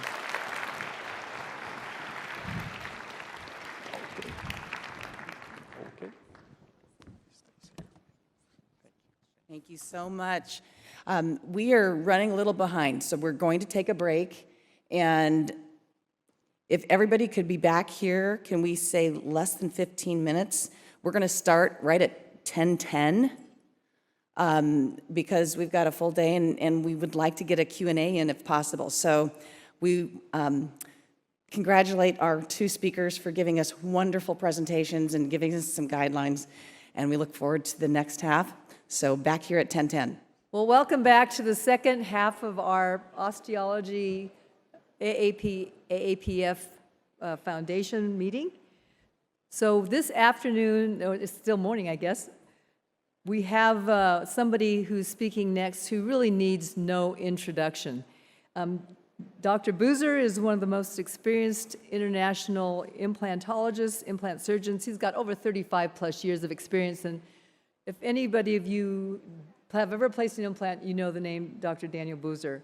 He's currently the professor of oral surgery at the University of Bern in Switzerland. He has 400 plus papers. He's been the president of multiple implant organizations, ITI, the European Osteology Association. He has teamed with some amazing other people to produce some of the most world-renowned literature that we have the privilege he's going to have the privilege of sharing with us today. He will be talking about the current status of horizontal and vertical augmentation. So you see, we've gone from the past, we're doing the current. So without further ado, I would, one thing as a personal side, we ask our residents when we're doing resident selection in our program the unique question. And one of the questions sometimes we ask is, if you were a periodontal instrument, what would you be and why? I just have to tell you, I would be a boozer. My patients don't like it when I say pass me the boozer, but It's because it's delicate and it's easy to handle. So without further ado, Dr. Daniel Boozer.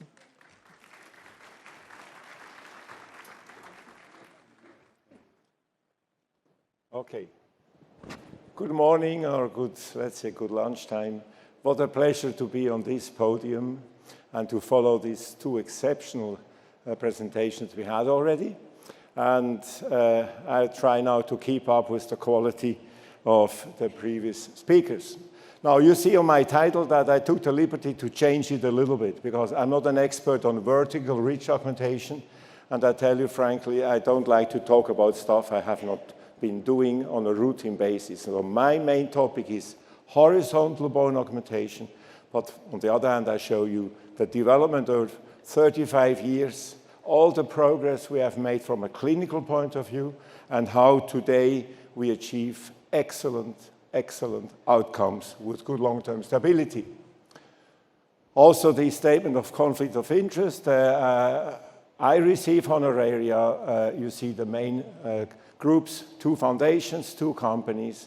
I think it's absolutely fair to do so, and that's my conflict. Okay, give you greetings from my hometown, Bern, Switzerland. Switzerland is a very small country. I think it would fit into Texas about 40 times. 10 million people, but top universities, very innovative, always in the top 5 list, together with some other Scandinavian countries. And Bern is a very beautiful old city, more than 800 years old. So if you want to see a medieval city in Europe, visit Bern, and then it's not too far away from these fantastic Alps. I have been a professor in oral surgery. Now I have to give you a little bit an education what an oral surgery professor in Switzerland means. This is a dentist with a surgical training, very close to perio. This is not a maxillofacial surgery because this is an MD specialty. And I have had the privilege to be 3 times on sabbaticals. I was always in a perio department because I felt these 2 fields have to combine for implant dentistry. Now, 3 years ago, I made a decision after my retirement, it's time to go into the private sector to get the liberty to do what I love to do. And I'm now in a private clinic working there, 10 minutes away from the dental school. These are the kind of patients I treat. I get a lot of referrals, and you see some of them just routine cases, but some of them very tricky, complex. And they are very important for 2 reasons. One is I love to treat patients still, and as long as I'm healthy, I'm going to do that for 2, 3, 4 years, we'll see. And second, it's the basis for my teaching activity, because I have a strong belief as a surgeon, if you don't treat patients anymore, then it's time to close the mouth and just enjoy the life. So I enjoy my life as a surgeon and as an educator. When we had the pandemic, then we had to close down all the continuing education courses in Bern. And you see my dear friend and buddy, Tony Sculian, I fought hard to get him to Bern as a superb perio surgeon. We teamed up very quickly because I'm a strong believer in team approach, because when you have then 1 and 1, you get a 3, and we achieved that in the last 15 years very nicely. We established together this academy for perio and implant dentistry, and we are now in a streaming business. So all our courses today are now hybrid. That means some people are coming to Bern, others they just stay at home, practice in the evening, they watch on demand or live then these video clips. And we also learned how to use social media channels with the youngsters we have in the team. Postdocs taught me that. And you see, we are doing actually quite well on Instagram. We are now bypassed 25,000 followers. So we can really reach a lot of dentists when we have something to communicate. Okay, with that one we start. First, an introduction, very briefly. And you see, when we treat patients, and I treat about 80 patients still a year, all implants, then the goal of my treatment is, together with another prosthodontist or a GP in a team approach, to achieve excellent outcomes with long-term stability. I'm not interested in short-term results. I want to have long-term results. I tell my patients, you see, today we have 20 years of follow-up, 30 years of follow-up. You have to do your job as well, but I strongly believe 80% is in the hands of the clinicians for long-term success. And then, of course, the patient has also to have a low-risk behavior. You see here cases 8 years up to 37 years. That's my longest documented case from 1986. It was the patient number 4 at that time when we started to use these new generation of Straumann implants. So the goal number 1 is successful outcomes with long-term stability, and I will talk about what is important to be successful for long-term stability. It's very important. Okay, so what are patients asking for? They are exactly asking for that one. Sometimes when it's very marketing-driven, people tell me, oh, my patient wants to have everything immediate, and I say, you see, the wish to be immediate is not an indication for immediate. There are selection criteria for immediates, and I love to do them when they are met.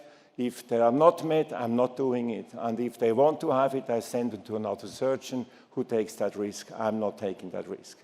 So that's very important. Low risk of complication is very important. These are the primary objectives. But we also have secondary objectives of our treatment. And we did a lot of efforts since 2000 to really improve our treatment modalities to make them more patient-friendly, as you call it. They want to have we want to have this treatment with the least number of surgical interventions. I will come back to that. Second, least possible pain and morbidity, and of course, short healing and treatment periods. So I don't like to have a treatment for 2 or 3 years, and we see that sometimes. So that's important. Now, what are these secondary objectives? How you can achieve that? When we talk about number of interventions, then today we do most, not all, but most of the procedure with GBR simultaneously. In the mid-90s, it was 50-50. Now it's 5%, 95%. Huge progress. Second, we try to reduce morbidity. That means I don't like to take bone grafts from the chin or retromole because that causes a lot of morbidity and pain. I don't like to take a connective tissue graft on a routine basis from the palate because patients have pain about that. So if I can do that without a connective tissue graft, I do it without. Third one is healing periods that has to do with implant surfaces. I will not talk about that today. And to utilize osteogenic bone fillers. We'll come back to that. The last point is digital technology. I love to use digital technology, but not in every case. If that serves the patient, I do it. If I have no benefit, then I don't do it. I do it brain-guided. Okay, now what are the 4 surgical key factors? And we will only talk about one in detail. One is you have to utilize or select an implant that is most appropriate for the case you treat. Second, this implant has to go in a correct position in the aesthetic zone, very important. And there we have this orofacial, mesiodistal, corona-apical positioning. The third point I will talk about, the implant must be completely embedded or osseointegrated with the micro-rough surface at the completion of healing, not at day of surgery. Very important. And the last point, I will not talk about either, keratinized mucosa. I'm a strong believer that you must have your implant in a keratinized mucosa. It's much easier to maintain that implant over 20 plus years. So we talk about the third point when we talk about GBR. We analyzed in one of the treatment guides with Stephen Chen that we have 4 circles that influence our treatment outcome. That is the clinician, that means that's you, or the clinical team. It's the patient with all the risk factors. It's the different modalities you can choose from. And it's the selection of the most appropriate biomaterials. So these are the 4 circles. You see the largest one is actually you. I strongly believe 80% is in your hands because you analyze the patient, you choose the most appropriate treatment, and you also choose the biomaterials. It's all in the decision of the clinician. It's not the patient. Okay, so the analysis of the patient is very important. You have to first establish the risk profile of a patient, and one of them is the anatomic risk the patient has. We learned a ton in that field in the last 20 years about these anatomic risk factors for given treatments. And for that, you see here an example. This is a patient I saw a week ago before I left for the United States. I think patient is, 25 years old, also rather young, has a trauma, has an ankylosis, and has root resorption, and is very disturbed. So I know you see mid-size smile line, thin gingival tissues, and a vertical defect already because of the ankylosis. This is a tricky case. So I analyze very carefully this aesthetic risk assessment. If I get too many red colors, I know this is a complex procedure, then I tend to take no risk for that treatment, because if I fail, she has a big problem, and she's 25 years old. So that's very important to really do a proper job as clinician to do this risk establishment or establishment of the risk profile of every patient. We do always a cone beam CT in these kind of cases to really understand what are we dealing with. This is a huge improvement. It started in Italy in 1998, and then we started in my department in 2005. A Morita machine, and now we have the latest one, and you see the quality is just superb, and I can use this also to explain to the patient where is the problem. Okay, when we talk about bone augmentation, we divide between horizontal and vertical augmentation, or horizontal defects, vertical defects. And when we have a vertical defect, we talk about a vertical augmentation with a one-wall defect. Most difficult. Now, we get a lot of lectures about that, but I think the reality is this is very rare, these kind of cases. And when we talk to, let's say, hundreds of colleagues, you see, most of them never do a vertical ridge augmentation. So education must focus how to be successful for horizontal bone augmentation, because that's the daily butter you are treating. I think that's the reality. I love vertical augmentation to see the tremendous outcomes because it confirms our principles of treatment. So when we look into this, you see, I would say 95% are either 3-wall or 2-wall defects. And there we can do simultaneous. And 5% is horizontal or vertical 1-wall defect. When you look into vertical augmentation, then it's less than 1%, I'm sure. And there are only a few guys who are really doing a fantastic job, like Istvan Urban, Sasha Jovanovic. But there are not hundreds, just to be realistic. Okay, when we look at the different types of modalities you can have, then we differentiate between post-extraction sites and healed sites. And we all know in the 80s we only treated healed sites. Today, more than 80% are post-extraction sites. And there we have 6 different modalities. Thick wall phenotype extraction, a thin wall or no wall, in healed sites the same. And when you look at that, you see then in post-extraction sites, we have 3 different treatment options. It's very important that when you get referrals that you tell the referring dentist, don't pull the tooth. Send the patient with the tooth, because then you have all 3 options to play with. If they pull the tooth and send the patient to you, you lose 2 options. I use all of them. I use socket grafting increasingly in elderly patients. Posterior almost my treatment of choice today, because it helps to reduce the morbidity. And immediate implant placement I only do when it's really an ideal case, and then I do it with big pleasure. The rest is that we pull the tooth, let it heal, and I will explain that to you in more detail. So when we go back to the 6 different treatment modalities you have, then you see you can do internal grafting. That is when you do flapless immediate. Then there is no GBR. You can do Socket grafting, ridge preservation. This is for an immediate case with a thick or a thin buccal wall, but not with no wall, in my case. Then you can do, of course, no grafting. That is in a hillside with a huge ridge. And all the others are with GBR. That's about 70% of these cases that we have to do GBR. So GBR, as we have heard from Chris Darlene today, the best documented, the most popular, and actually very efficient bone augmentation procedure based on 35 years of experience now.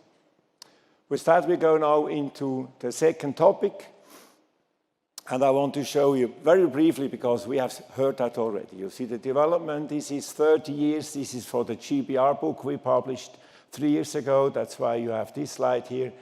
And you see the original papers in the beginning. And you see here, that's a paper I really love, and it's coming out because Chris Darlene, myself, and Denise Van Urban, Alberto Monche, and Marcel Kunrad, we are publishing probably next week or the following week an historical and clinical review paper with the whole literature, I think 155 references about GBR. How it started, all the progress, what we learned, and so on and so on. So I'm very, very proud that we could achieve that together. In particular, of course, Chris and myself, our collaboration goes back more than 30 years in all the years. And of course, he mentioned Sture Newman. He came as a visiting professor from Philadelphia to Bern, had prototype Gore-Tex membranes in his pocket, non-sterile, and told me, you see, I heard you're a good surgeon. Are you interested that we treat patients? And then we published in 1990 2 papers. And here, what you see here, this is the first GBR case we did actually in October 1988. 2 weeks ago, exactly 35 years ago. It was the mother of Klaus Lang. Interesting. Those who know Klaus. So an immediate implant was a hollow screw implant. Unfortunately, the mother of Klaus Lang passed away about 20 years ago, so we could not really long-term document her. And then we published the books. You see, GBR book number 1 was Chris and Bob Schenk. I will come back to Bob Schenk. After 20 years, and now most recently after 30 years, you see he was a top line of authors. So the whole thing about GBR is in this book, very nicely. Okay. Also, that's an interesting picture. That is from Arizona, 1993. Have you been there, Pam? Can you imagine? See? So this is the picture, of course, with Bill Becker, who has been fantastic to us, to these young guys. You see, he helped us. And Massimo, Simon, and Sasha. And look, this one, that's a month ago in Milan, 30 years later, at the meeting Massimo put up, and Chris came. I have not seen Chris for many years, all together, and we had a great time, and East Van Urban joined us the next day as well. So we had a great meeting. This meeting in 93, we figured out Gore-Tex has a lot of problems, collapse, dehiscencies, whatever. And then we came up and said, we have to look for appropriate bone fillers, and we have to look for a resorbable membrane to eliminate the second surgery. That was the main findings at that time, the conclusion. And then, of course, as we have heard, you see a lot of research went on, and today, in about 95%, I would speculate, we are using collagen-based membranes. Then there is no reopening procedure to get the membrane off. And for the very difficult ones, the vertical ones and so on, we use still, of course, these PTFE membranes. We have heard about that from Chris so elegantly. So that is the development with the barren membranes. I can talk more about bone fillers because we have done most of the research, probably the most on the globe, on bone fillers with Bob Schenk. That was a big, big help for us. And you see, we analyzed first study in the mid-90s, published in 98. And we figured out, and I will explain that to you in a moment, that there is not one single filler that has all the characteristics to help you with the problems. So we learned that there are fillers, they are osteogenic, but they resorb, and there are some, they just support the membrane. They're not osteogenic, but they don't resorb. So Therefore, today, the composite graft is the clearly dominating application. I know not in the States. Here are some other issues, but the composite graft by the leading surgeons, always a composite graft. Now, why is that? Here you see Bob Schenk, who has been a fantastic mentor for me. He was world famous in the orthopedic field from fracture healing. And then he retired, and when I asked him for a collaboration, he said, oh, fantastic. Then I don't have to stay home and do the laundry and the backyard. So he came then, and we established for him a lab, and he brought all the equipment into that lab, and he worked for us another 15 years, hard to believe. I think 45 original publications with him as a co-author. Dieter Bossart, his successor, and a youngster ITI scholar, Simon Jensen from Copenhagen, did most of the first position papers. He's now a professor in Copenhagen, a huge career in Denmark, and so on. And you see all the papers we have published, these are only 5. We have about 12 papers published on bone fillers and bone grafts. I show you only 2 from Simon Jensen, and they show very nicely. You see that the osteogenic potential is clearly the autogenous bone from the patient. Bob Schenk got extremely enthusiastic about it because he said this is an explosion of woven bone formation within 2 weeks. He has never seen that before, he said. And then the other one was that actually there was 1 filler or 2 fillers that showed a low substitution rate. Also, it was not resolved by the bone remodeling. So the osteoclasts, always Bob Schenk said, they are frustrated osteoclasts. They cannot eat up the DBBM. Nobody knows today why it is like this. So we learned from these studies nicely. And of course, with Bob Schenk's help, we started to use this combination in the late 1990s. So if you want to speed up healing, and I listened very carefully to what Christa said, the game is decided in the first 2 weeks, if it really works. And if you go there and have an osteogenic fill, I will tell you why. You get all the right cells and the right tissues in that secluded space, and you get a nice outcome. Okay, if you want to really learn all the details, then you have to read in the GBR book this chapter by Bossart. Dieter Bossart, the successor of Bob Schenk, has written 25 years of research in that field in this chapter. Okay, now what's the surgical technique today? And of course, I show you now lots of cases, and I go a little bit through the history with these cases. The beginning and how we improved because we learned. And you see, very important were 2 things. You see, in the, let's say, GBR development that we learned from Araujo and Linde, this ridge alteration. This is a biology, and we cannot stop the biology. It resorbs. It's avascular necrosis, because when the periodontal ligament is destroyed, blood supply is destroyed, bone gets necrotic. And we learned about the timing of implant placement. On the other hand, in the field of implant manufacturing, the implant platform switching implant entered the market in the early 2000s, and that also was a change for aesthetic rehabilitation. So the Straumann implants I use most often, that was the bone level implant. The leader there was Triple I, and so on. And I want to show you when we got this bone level implant, then we wanted to document this early placement protocol, also this type 2 placement it's called. That means you pull the tooth very carefully. To be honest, I don't like the term atraumatic extraction. That's a nonsense. There's nothing is atraumatic. Low trauma extraction is the correct term, because it's always a trauma because it's bleeding. But we do a spontaneous socket healing. Spontaneous. And we do it when there is a thin buccal wall, when there is no buccal wall. We need enough bone in the apical area, so a cystic lesion cannot be treated with early placement, but we do it quite often. And that's the whole concept. And what we learned from a cone beam study with 39 patients, we're going to get much more bone, vertical bone resorption than in the Araujo paper, because we had on average more than 7 millimeters, thin wall phenotypes. and the 1 millimeter thickness was like the threshold. And what we also have seen, and this we learned from that study, there is an ingrowth of soft tissue into that socket in the crestal area, and you get actually a thickening, a spontaneous thickening of the mucosa.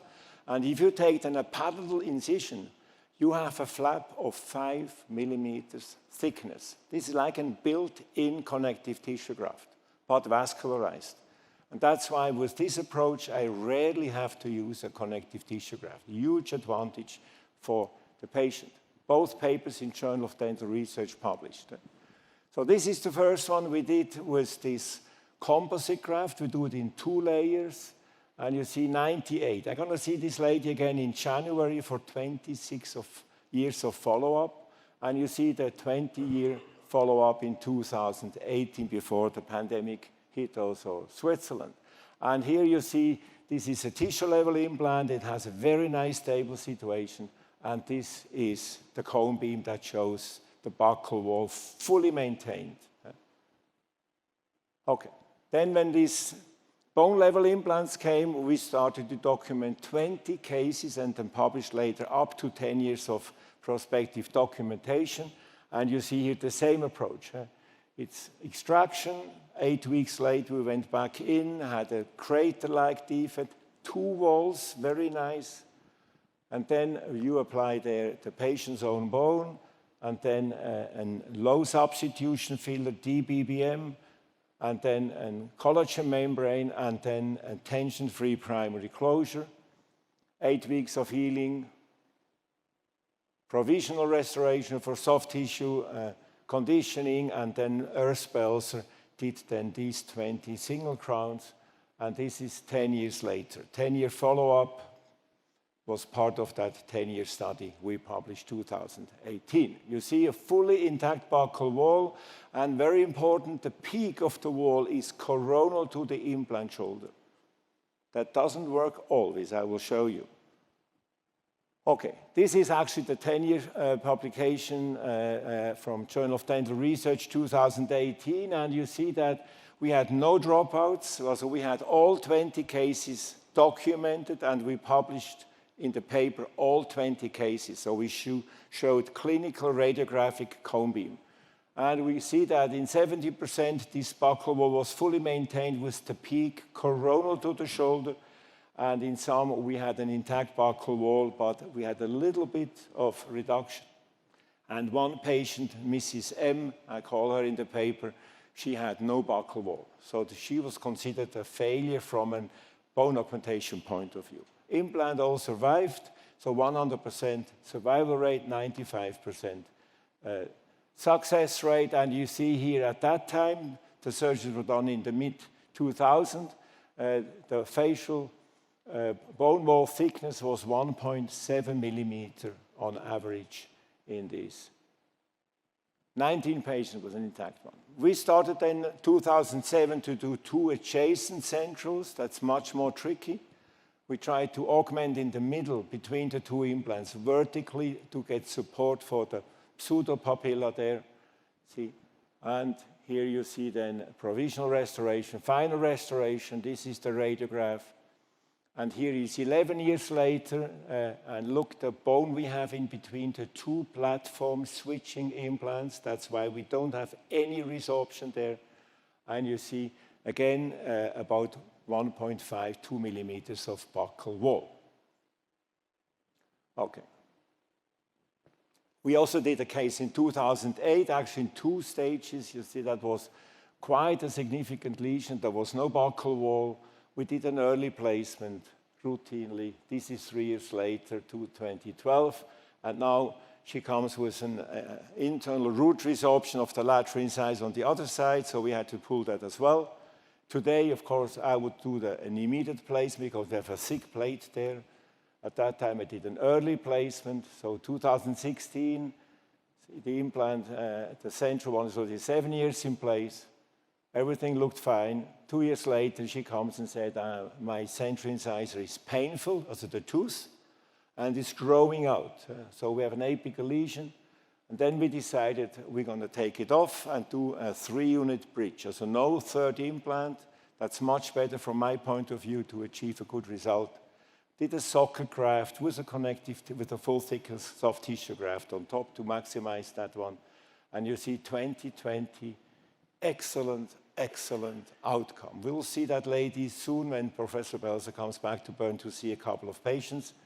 Then it will be 14 years of documentation, and you see how she smiles today. She's extremely grateful. Of course, excellent technical work. This is Pascal Müller from Zurich, one of the best we have in Europe. Okay. Then, about 10 years ago, Bob Schenk always told me, you have to look into these bone chips. They must have to do with growth factors. And I don't understand how that works. I'm not smart enough. You have to hire a cell biologist. And you see Reinhard Gruber, very active in the Osteology Foundation as well.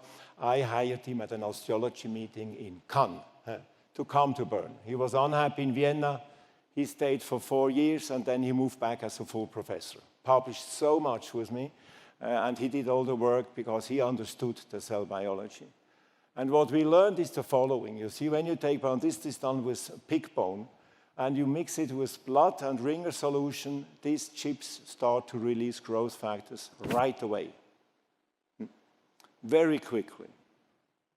So this is published here, multiple papers. We have 12 papers to document this. And actually, this is from the chapter also in the book by Maria Asparuo. She's now the head of the cell biology lab after departure of Reinhard Gruber. It says TGF-beta1 comes first, and this is a recruitment and proliferation factor. And after 3 to 5 days, then also BMB2 is released by these chips. And this is then a differentiation and later on a mineralization factor. So it's a very interesting interplay between the two growth factors, and it helps to regulate osteoblast differentiation and new bone formation. That explains why Bob Schenk said it's an explosion of woven bone. Now what we are doing, you see, we figured out we have at 20 minutes already TGF-beta1 in that liquid. We take this liquid and used it on top of other fillers like DBBM and figured out, is this activating the DBBM? And 3 papers proved that. So all of a sudden, the whole augmentation area in 2 layers is biologically active. So this is how we do that. This is from a master's course in Bern. You see, we collect the blood. We mix it with ringer solution, so it's not coagulating or the clotting. And then we start immediately to collect the bone with the bone scrapers. Important, the guy told me I'm using it every day, said, yeah, but don't forget to resharpen them like perio instruments. When I've done a surgery, I get a stone, I resharpen for 30 seconds my instrument. I know next time it's sharp like, I don't know what. My fingernail is always the proof, it's very sharp. Okay, so these are the bone chips we take. Then we prepare the implant bed. Implant is inserted. Then we take this liquid after 15 to 20 minutes, and then we use it, this liquid. We call it bone condition medium in the papers with our cell biologists. And these growth factors are now used to activate the second filler. And then we do the bone augmentation procedure, as I will show you later on. Okay, very important is, you see, the power is because we have 2 fillers. One is osteogenic. The other one, as you have seen, is volume maintenance. That means it's not resorbed. It must be osseointegrated. That's very important to understand. Okay, so we do actually, the whole surface is covered with only autogenous bone. And then the second one for over-contouring is then the activated DBBM. And then a non-cross-linked collagen membrane to make sure that we have for 2 to 4 weeks a barrier function. As we have said, everything happens in the first 2 weeks, and we have a barrier function. When you have borderline cases, then we have to use a membrane fixation with tacks to improve the stability in the augmentation area. So the border, the third situation there, the tags are very important. Very important primary wound closure, tension-free, so you have to release the periosteum, and healing periods today are 8 weeks since 2010. So I show you now 3 cases when we have applied this BCM technique. This is from 2015. Patient came, had a loss of retention multiple times, and she wanted to get rid of this problem, so we took the tooth off. We did exactly that procedure. Primary closure. 8 years later, a few weeks ago, now the natural teeth continue to develop recessions. She doesn't want to go to Tony Sculian to fix that. She's very happy with the implant, but you see what we have. Perfectly integrated, and you see the buccal wall is fully intact, and this has been the situation at day of surgery. This is 2 adjacent central incisors. What you have seen before, now with this improved technique, 3.5 years, look the bone walls we have. Much thicker now. Okay. Here is a case also from 2016, a young case, and here I show you quickly the surgeries in 6 video clips. So, collection of blood, collection of autogenous bone, implant bed preparation. Then when the implant bed is prepared, we always round off the sharp edges. We open up the marrow cavity in the surroundings, and then the implant goes in place. And very important, we always place that implant shoulder below the crest because it has a rough surface all the way up. And we put a 2 millimeter healing cap on top to augment to the rim of the healing cap. That gives us a chance to get the peak then coronal to the implant shoulder. And you see here then the BCM technique. So we pick up this fluid with TGF-beta-1 in it. We apply the autogenous bone. We apply the DBBM, then the first strip of membrane, and then a second one. So with going very nice stability. In a case like this, no need for tags and primary closure. Here you see the reopening 8 weeks, and you see the final results 3 years later. We also see this lady finally after 7 years in early December, when the outcome is absolutely superb. Again, Pascal Müller, technician, that of course is a very important part of our team. Okay, here now a final case with a bone level tapered implant, because this is my favorite shape since 5 years. This is two central incisor, a central and a lateral incisor. Both have to be removed, and that is the most tricky one you have. So we are using, when this is not very often, then we actually pull the tooth number 21, also number 9, you say, and do a socket grafting, and I do the Burton-Langer technique. This is decoronation and leave the root in place. So there is no bundle bone resorption. Patient gets an adhesive provisional, and then after 5 months, we do the cone beam CT to do the planning for digital technology. And here in an aesthetic master course in 21, here the screenshots of the video. You see how the surgery was done. We first took the root off, then implant bed preparation, and so on, and so on. 2 years follow-up, 23. I have not many cases with such an inter-implant pseudopapilla. This is very difficult to get. It has to do that we were able to get bone to grow vertically, and that we are using platform switching implants. So no resorption at all. Okay.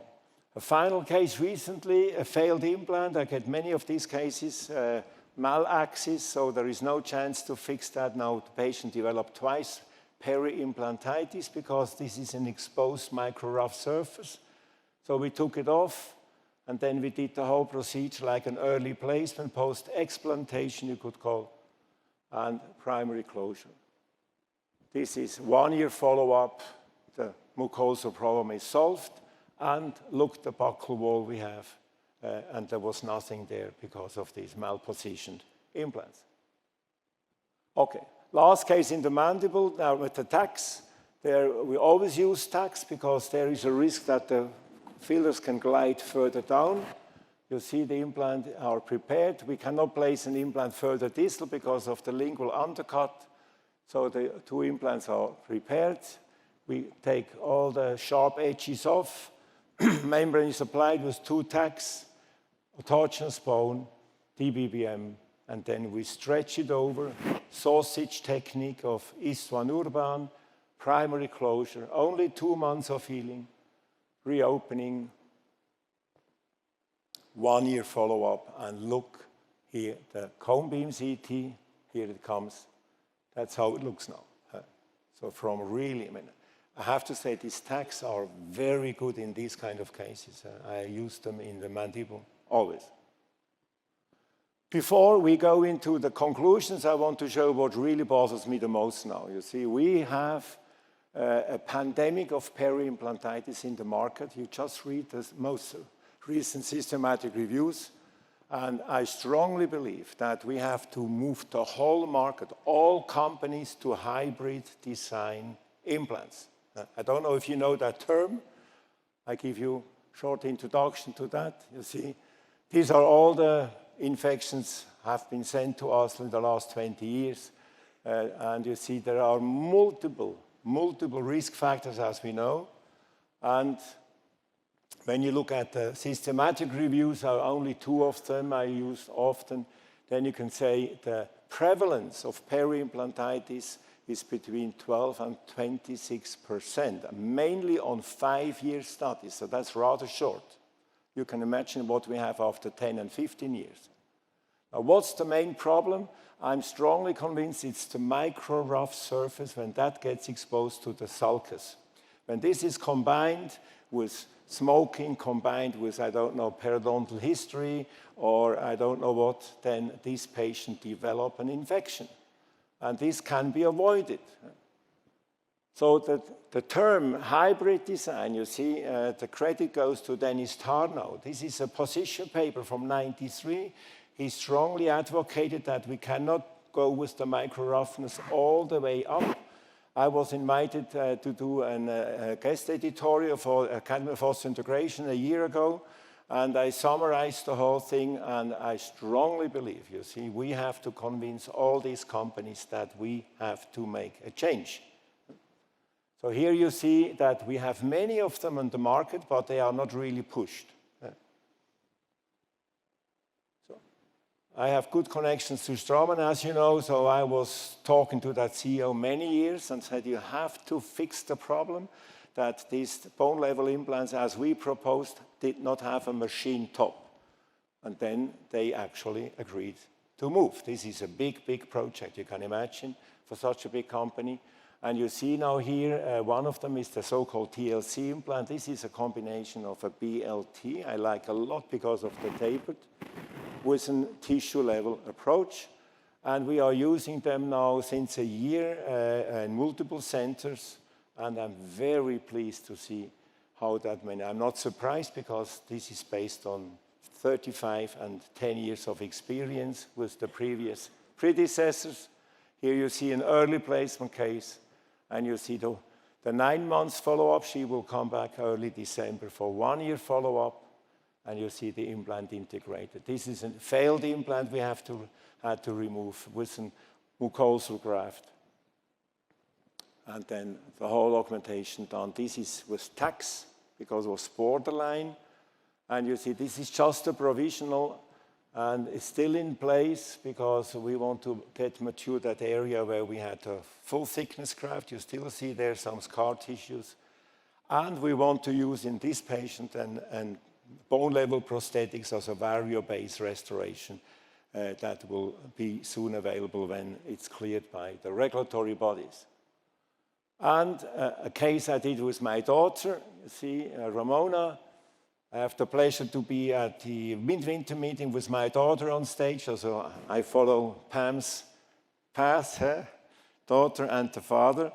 And we're going to talk about the concept for elderly patients, but also this hybrid design discussion. You see here how this was done, an early placement case. And then you see here again the bone application, then the DBBM and the membrane.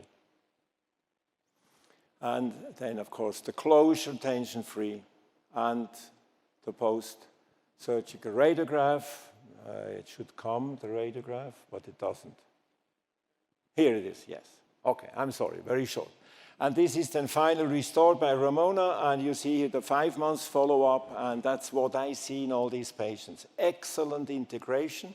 It has a 1.8 millimeter machine neck, so we don't run the risk to get there an exposed micro rough surface. Okay, with that I'll come to my conclusions. Okay, I wanted to show you, to be successful long-term, you have to have a fully osseointegrated micro rough surface at completion of healing, so you don't get an exposed micro rough surface. We do a lot of post-extraction placement. You have today all the options to do either immediate, early, or soccer grafting and late. I use them all with great passion and enthusiasm. They work very well. And the state of the art I showed you for horizontal bone augmentation, where we use, this is very common, about 70% of these augmentation cases use that. 2-layer composite graft with 2 fillers. One is osteogenic, the other is volume stable. That's very important. And a collagen membrane, so there is no need for a second surgery to get that membrane off. Okay. Okay, this is again a repetition what I see. I don't want to go into details. Important is to say that the ratio when you do this 2-layer composite graft, this is about 25% autogenous bones, a rather small volume, and activated DBBM 75%. That is all minimizing morbidity for the patients. Okay, in summary, the GBR story is a great success story for translational research, 35 years of close collaboration, different research groups, and medtech or dental medtech industry. That is really an exemplary, you see, and we can be very proud what we have achieved. When we do augmentation, bone augmentation is the primary goal to do that. Soft tissue augmentation is an adjunctive procedure. We do it in about 5% to correct when there is a flattening, whatever, but it's not often. We do it a lot when we have aesthetic complications and we need to remove implants and there is no keratinized mucosa back. There I do constantly soft tissue grafting.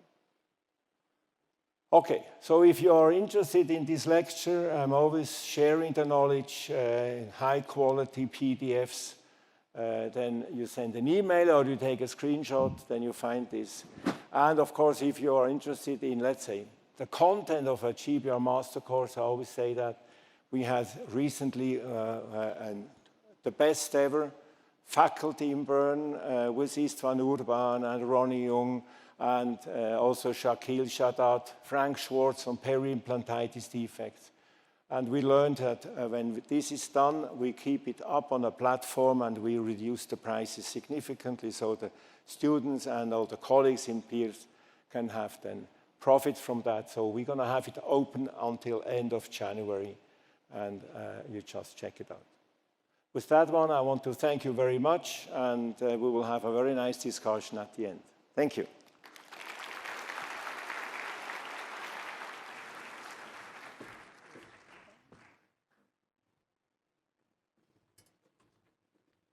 Wow, that was absolutely fabulous. Thank you for making the long trip, and thank you, Pam, for twisting his arm. So we're not finished yet. We have one more speaker, and we talked about past, present, and we are now going to the future with Brad McAllister, who received his DDS from the University of Washington. He then went on to do his perio program and certification and a PhD at the University of Texas, San Antonio. Brad is a fellow of ITI and the International Society of Plastic Periosurgeons, and his research is primarily focused on bone grafting, on implant reconstruction, wound healing, and innovative implant designs. And obviously, he's been published, and he's a well-renowned speaker, and I gotta give you a little tidbit about Brad because it's so fun. We all have different passions in our life, and I think Brad's got another passion as well. And he just won a major race, so take a bow. The West Coast Trans Am Championship Series, he got first place, take a bow, and for the Portland International Raceway. So without further ado, presenting the future of bone augmentation, can you welcome number 24, the Ford Mustang, Brad McAllister. Thank you.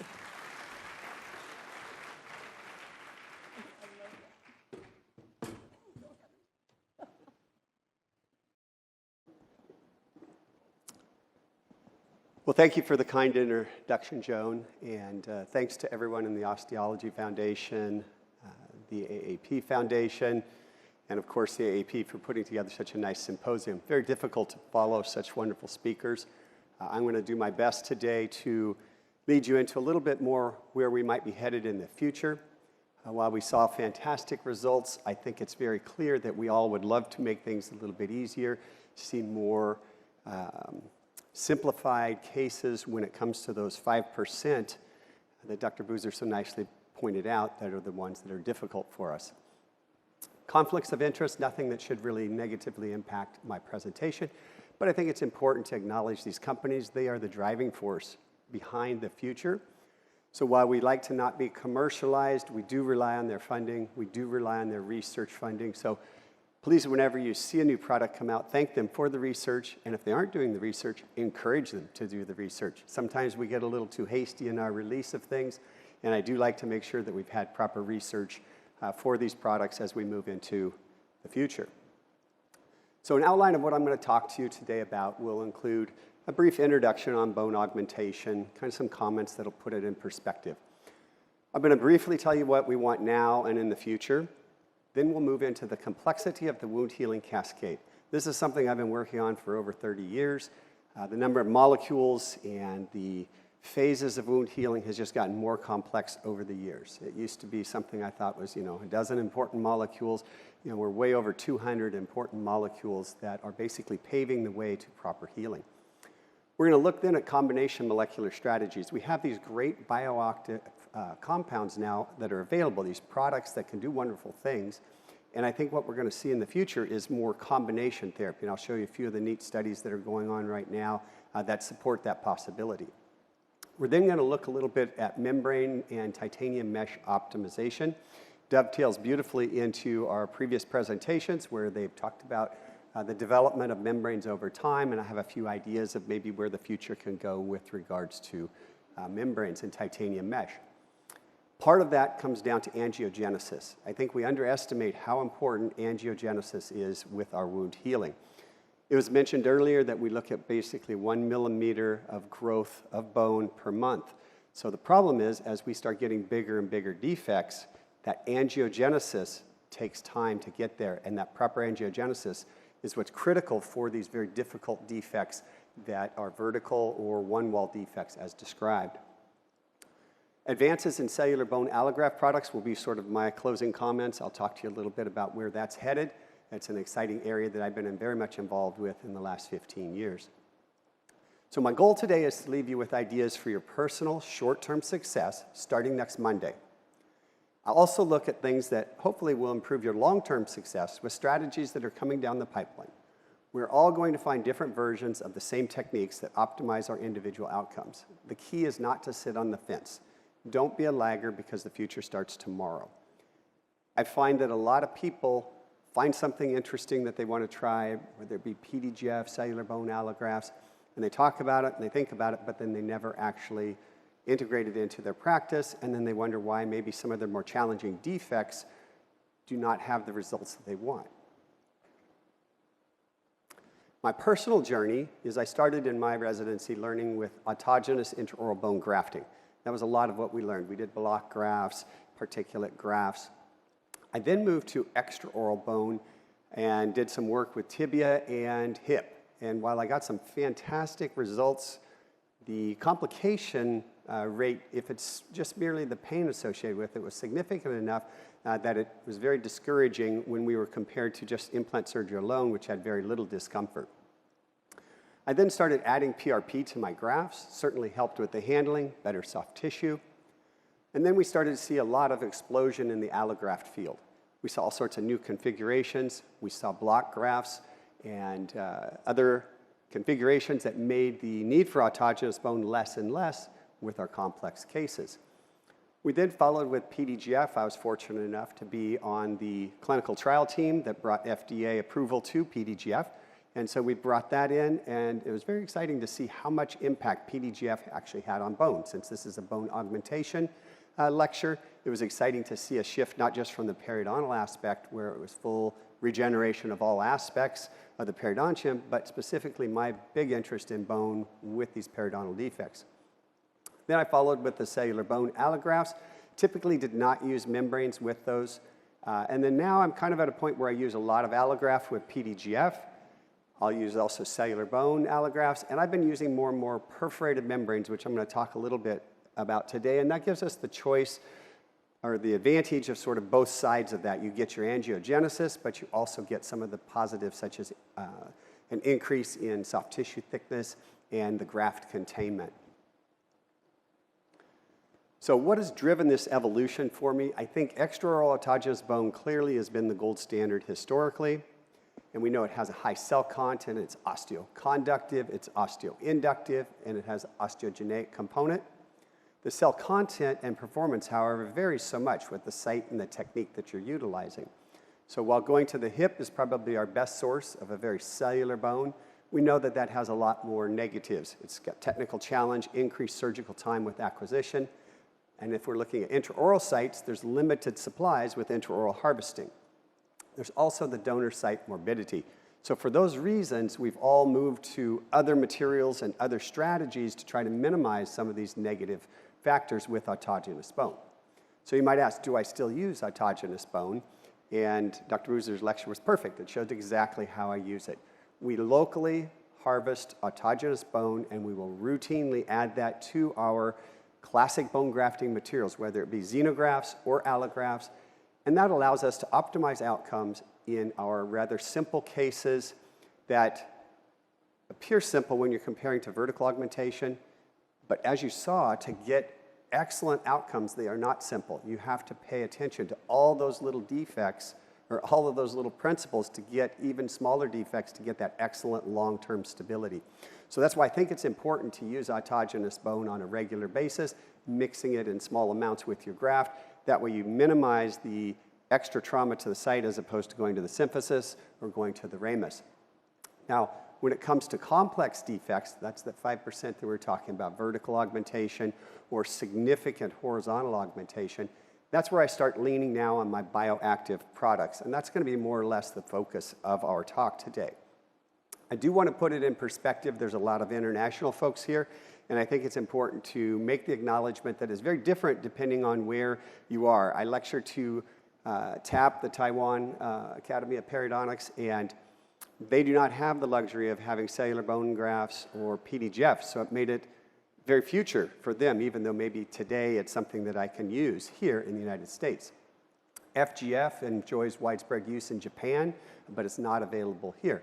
So it's very dependent on where you are, and I think the one thing that is universal is the ability to have autogenous bone, whether it's the small amounts or using bigger amounts for your more complex cases, whether you're using block grafts or locally harvested. I think there still is a huge advantage of having that autogenous component.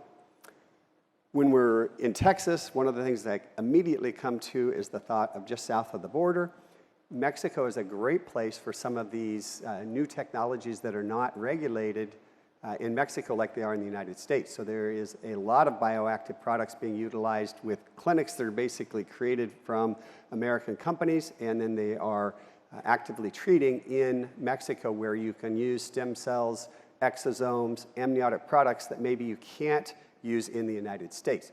So while there are risks, obviously, with that, the exciting thing is that we do see continued advances, and it's always important to kind of consider the regulatory component and how that impacts the future. So regardless of your location, I think the future is going to capitalize on basic wound healing knowledge at the cellular and molecular level. So this will further optimize our clinical outcomes using products such as the PDGF, FGF, the BMPs, cellular bone allografts, enamel matrix derivatives, amniotic products, and autologous blood products. I have experience with a few of these, and I'm going to share those with you today, but we know all of these bioactive products can make a huge impact in the positive direction with your cases, and I encourage everyone to explore them, look at the research, talk to colleagues that have utilized these products, and integrate them in so that you can hopefully improve your results. So when I ask my friends, hey, what do you want in a new product? Because I have companies always asking me what I want, and it's always nice to know what others appreciate as well in a new product. Everybody says they want predictable performance, rapid bone formation. Rapid bone formation for me has been one of the big ones because we have patients that aren't patient. They are impatient. They want everything yesterday. So if you can have a material that is accelerating your bone growth, that's a huge plus. Ease of handling, limited complications, cost-effective products, customizable, things such as tie mesh and allografts. These are all critical for today as well as in the future to make our procedures go that much easier. I do want to point out the patient side of it. That side, the right side, is a little bit of a joke. We always want to have young and healthy patients, free of systemic disease, that have reasonable expectations, follow post-op instructions, perform daily and 3-month cleaning routines, and pay for optimal treatment.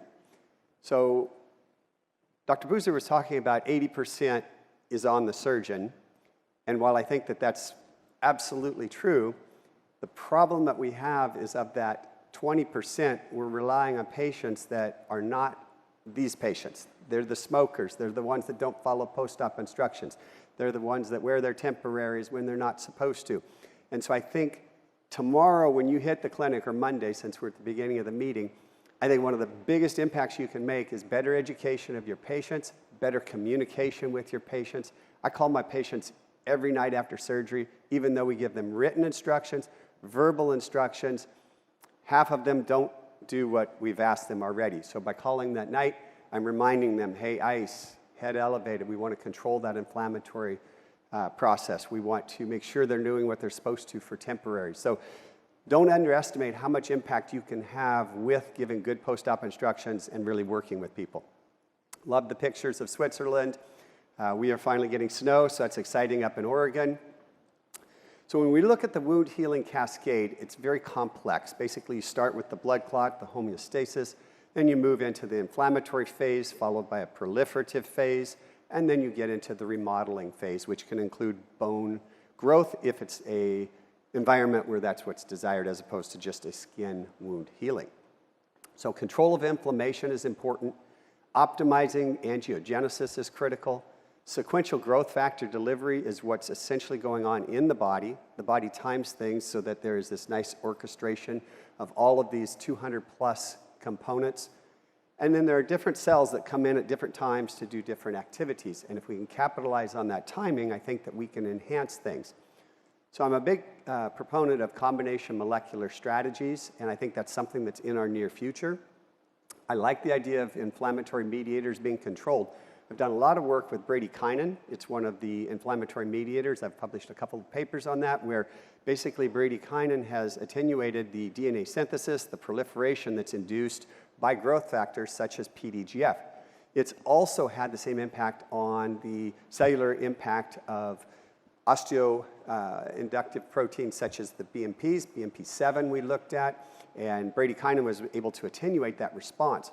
So that's why controlling that inflammatory phase, I think, is very important, and then being able to deliver growth factors at the correct timing so that they have maximal benefit.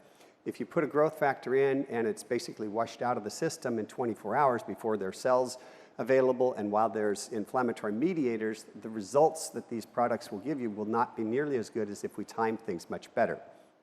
So controlled release, gene therapy, all of these things can enhance and elongate the time and the residence possibilities.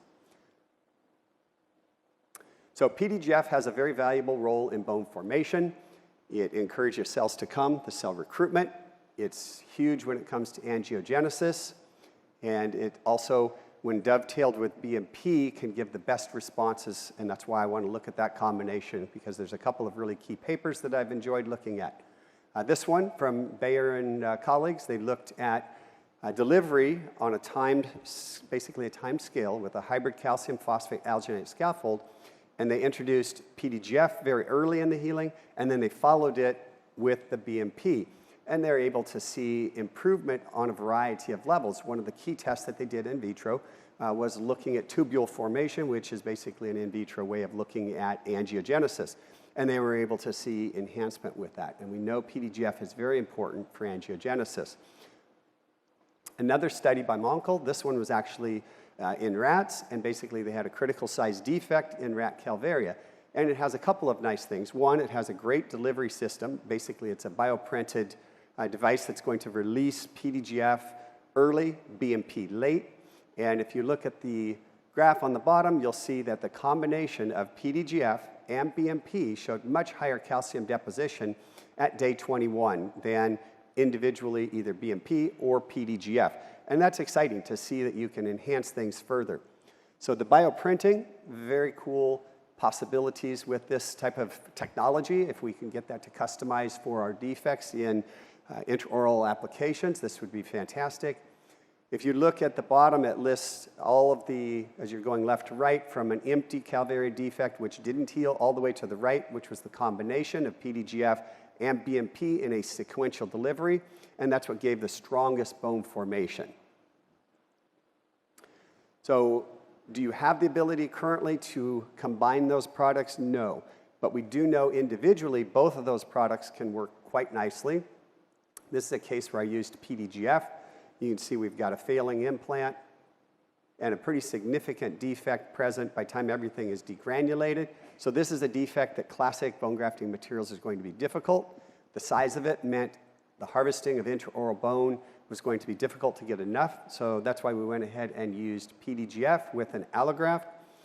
And this was a case that I did use a membrane, and you can see very nice healing at the 1 week time point, and then at a 4-month time period, we've been able to regenerate all of that bone and recovered and gotten an excellent outcome by using a bioactive compound, PDGF. We can get similar results with BMP2. I know many of you have used that as well. So the combination, I think, will be fantastic when we have the ability, the carriers, to include that in our armamentarium.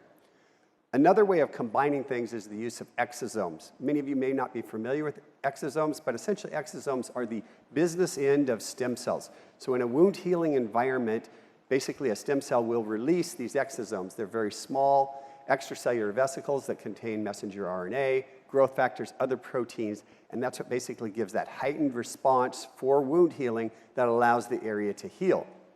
So what's feasible is to take exosomes from cultured human mesenchymal stem cells and basically utilize them for a variety of different indications, and it can give you a very robust healing response. You can reprogram target cells. It has a longer residence time than cells. Cells tend to get cleared much more rapidly when they're delivered. And what I think would be fantastic is to use the exosomes mixed with our bone grafts. So if you're interested in a little bit more reading when it comes to exosomes, a nice little review that was out last year, and they talk about all of the different clinical trials currently going on, from things such as cancer therapy to localized delivery to systemic delivery, where they basically will give you a bolus of exosome therapy, and your body kind of goes into this supercharged mode, and it's something that repeated approaches to this can kind of keep you at what they say is a more youthful body. We know, unfortunately, one of the challenges is as we age, everything gets depleted in our body. And the big one is our stem cell population, right? As we age, that declines further and further. So potentially adding exosomes even when you're healthy, or stem cell systemically, these are things that can basically make your body 10 years younger. That's the goal with it, so that when you do have a surgical trauma or some event, you're going to heal much better than you would if you hadn't been doing these preventative type therapies. So I'd like to shift gears and talk a little bit about how we might be able to optimize membranes.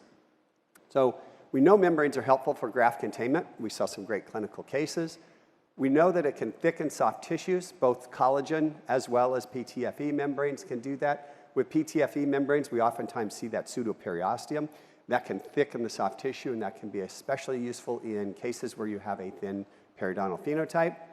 We reduce bone graft particulate perforation of soft tissues. We know in a thin tissue, sometimes we get these particles coming out, and with the membranes, that lessens that. We know they are cell occlusive. We know that they can help bone win the race over soft tissues. This is especially important when we're utilizing classic bone graft materials. So when we use classic bone graft materials, the periosteum contribution is not nearly as critical as it is with these bioactive compounds and the bioactive molecules that we're using. One little caveat here is there's a lot of terminology that's loosely used with membranes.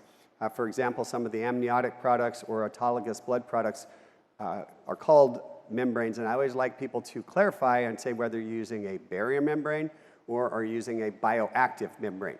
I think the bioactive membranes have a great role with these amniotic products. The growth factors present and the potential to enhance the wound healing is fantastic, but it's important to not be confused because most of those are not membranes in a classic sense in that they are not cell occlusive and they tend to disappear very rapidly. But again, they do have an excellent role with that healing. So they obviously have advantages and disadvantages: the rate of resorption, structural rigidity, ease of placement, custom fabrication, pore size, impact on the periosteum. All of these are important when you're deciding, are you going to use titanium mesh, are you going to use a membrane, or are you going to modify your membrane? So the periosteum can be very helpful if it's kept intact. It can minimize the graft moving around. If you have proper reflection and you haven't damaged the periosteum, you're going to reduce graft penetration into soft tissues. It's an immediate blood supply. There's nutrients, source of stem cells, source of revascularization. I think this is part of the reason we have such great success when it comes to titanium mesh. We know the periosteum is important when we look at PDGF studies and the evidence with the tunneling where you're not using a membrane. That key is the success is based on, I think, the periosteum being intact and helping with the wound healing. Professor Simeone did a great study that sort of shocked us a little bit back in 2006. We all thought membranes plus PDGF was the answer, and in fact, with these vertical defects using PDGF and bovine blocks, he was able to see better results with no membrane. And so that started us thinking, and we started thinking, well, how important is this periosteum? Is it maybe better to not use membranes? But then we look at all the advantages of membranes, and so sometimes it's a very difficult decision which direction is the best to go.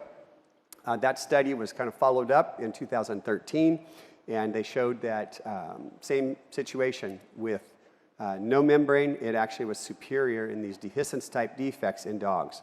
So I think with PDGF, there certainly in some defects is a benefit of leaving the periosteum intact.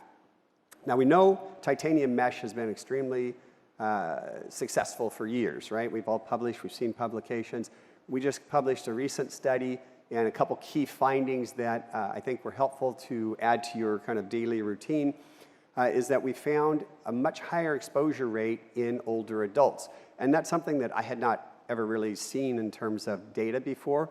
And so it helps us in deciding what kind of materials, what kind of approaches you will perform in different patients. And so having older patients getting a little higher exposure tells me I may go for one of these bioactive compounds and not use titanium mesh for those complex defects. The fact that 56% required supplemental contour grafts when there was less than 2 millimeters of buccal plate was another key finding, and that basically tells us we need to plan on those. We oftentimes will use xenograft, then when we go and place our implants, we'll have enough bone, and then we'll go ahead and just do a contour graft like you'll see in this slide series here. Another thing that's very helpful with titanium mesh is to make sure that you've got excellent keratinized tissue.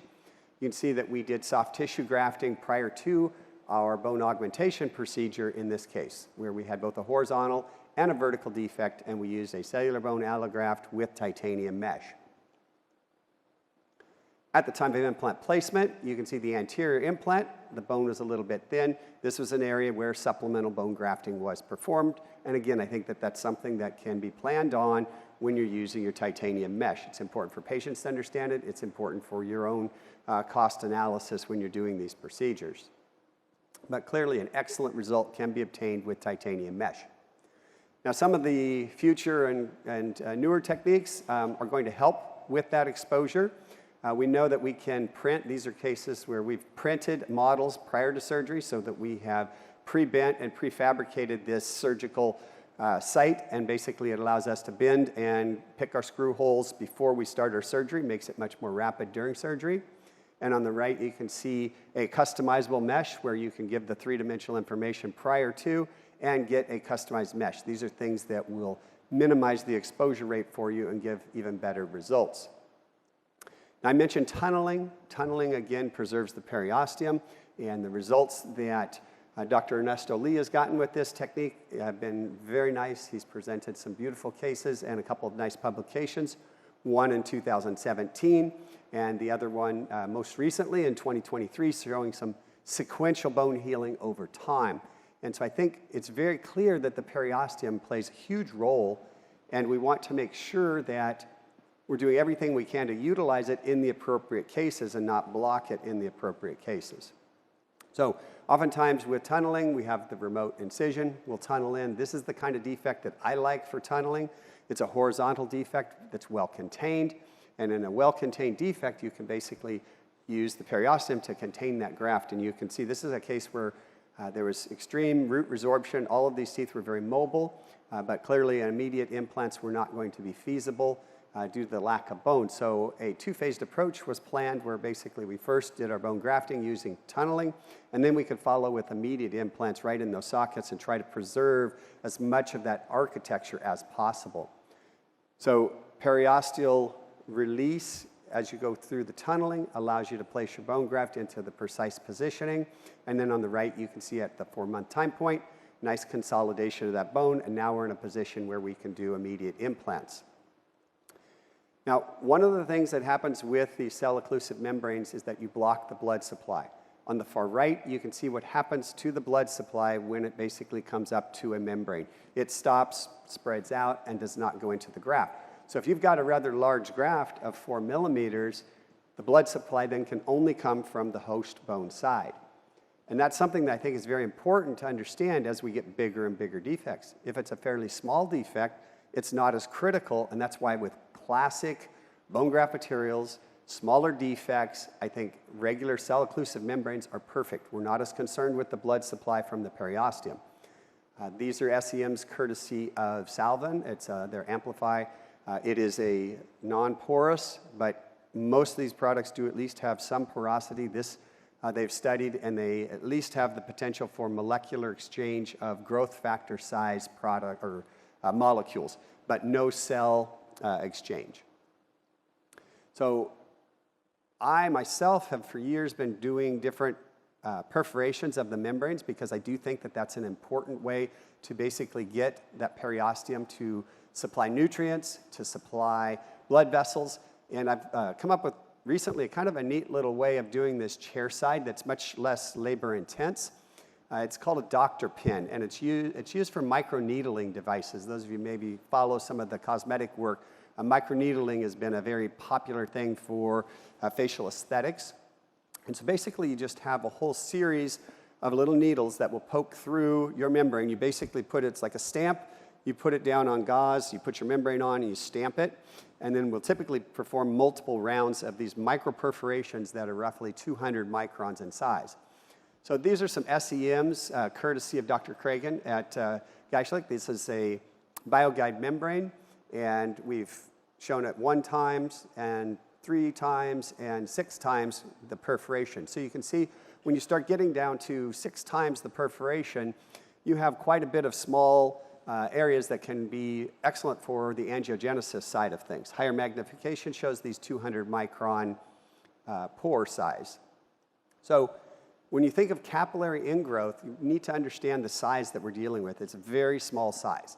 Capillaries tend to be in the 5 to 10 micron size. So if you have a 200 micron hole that you've introduced to a membrane, it's structurally still going to have an intact membrane.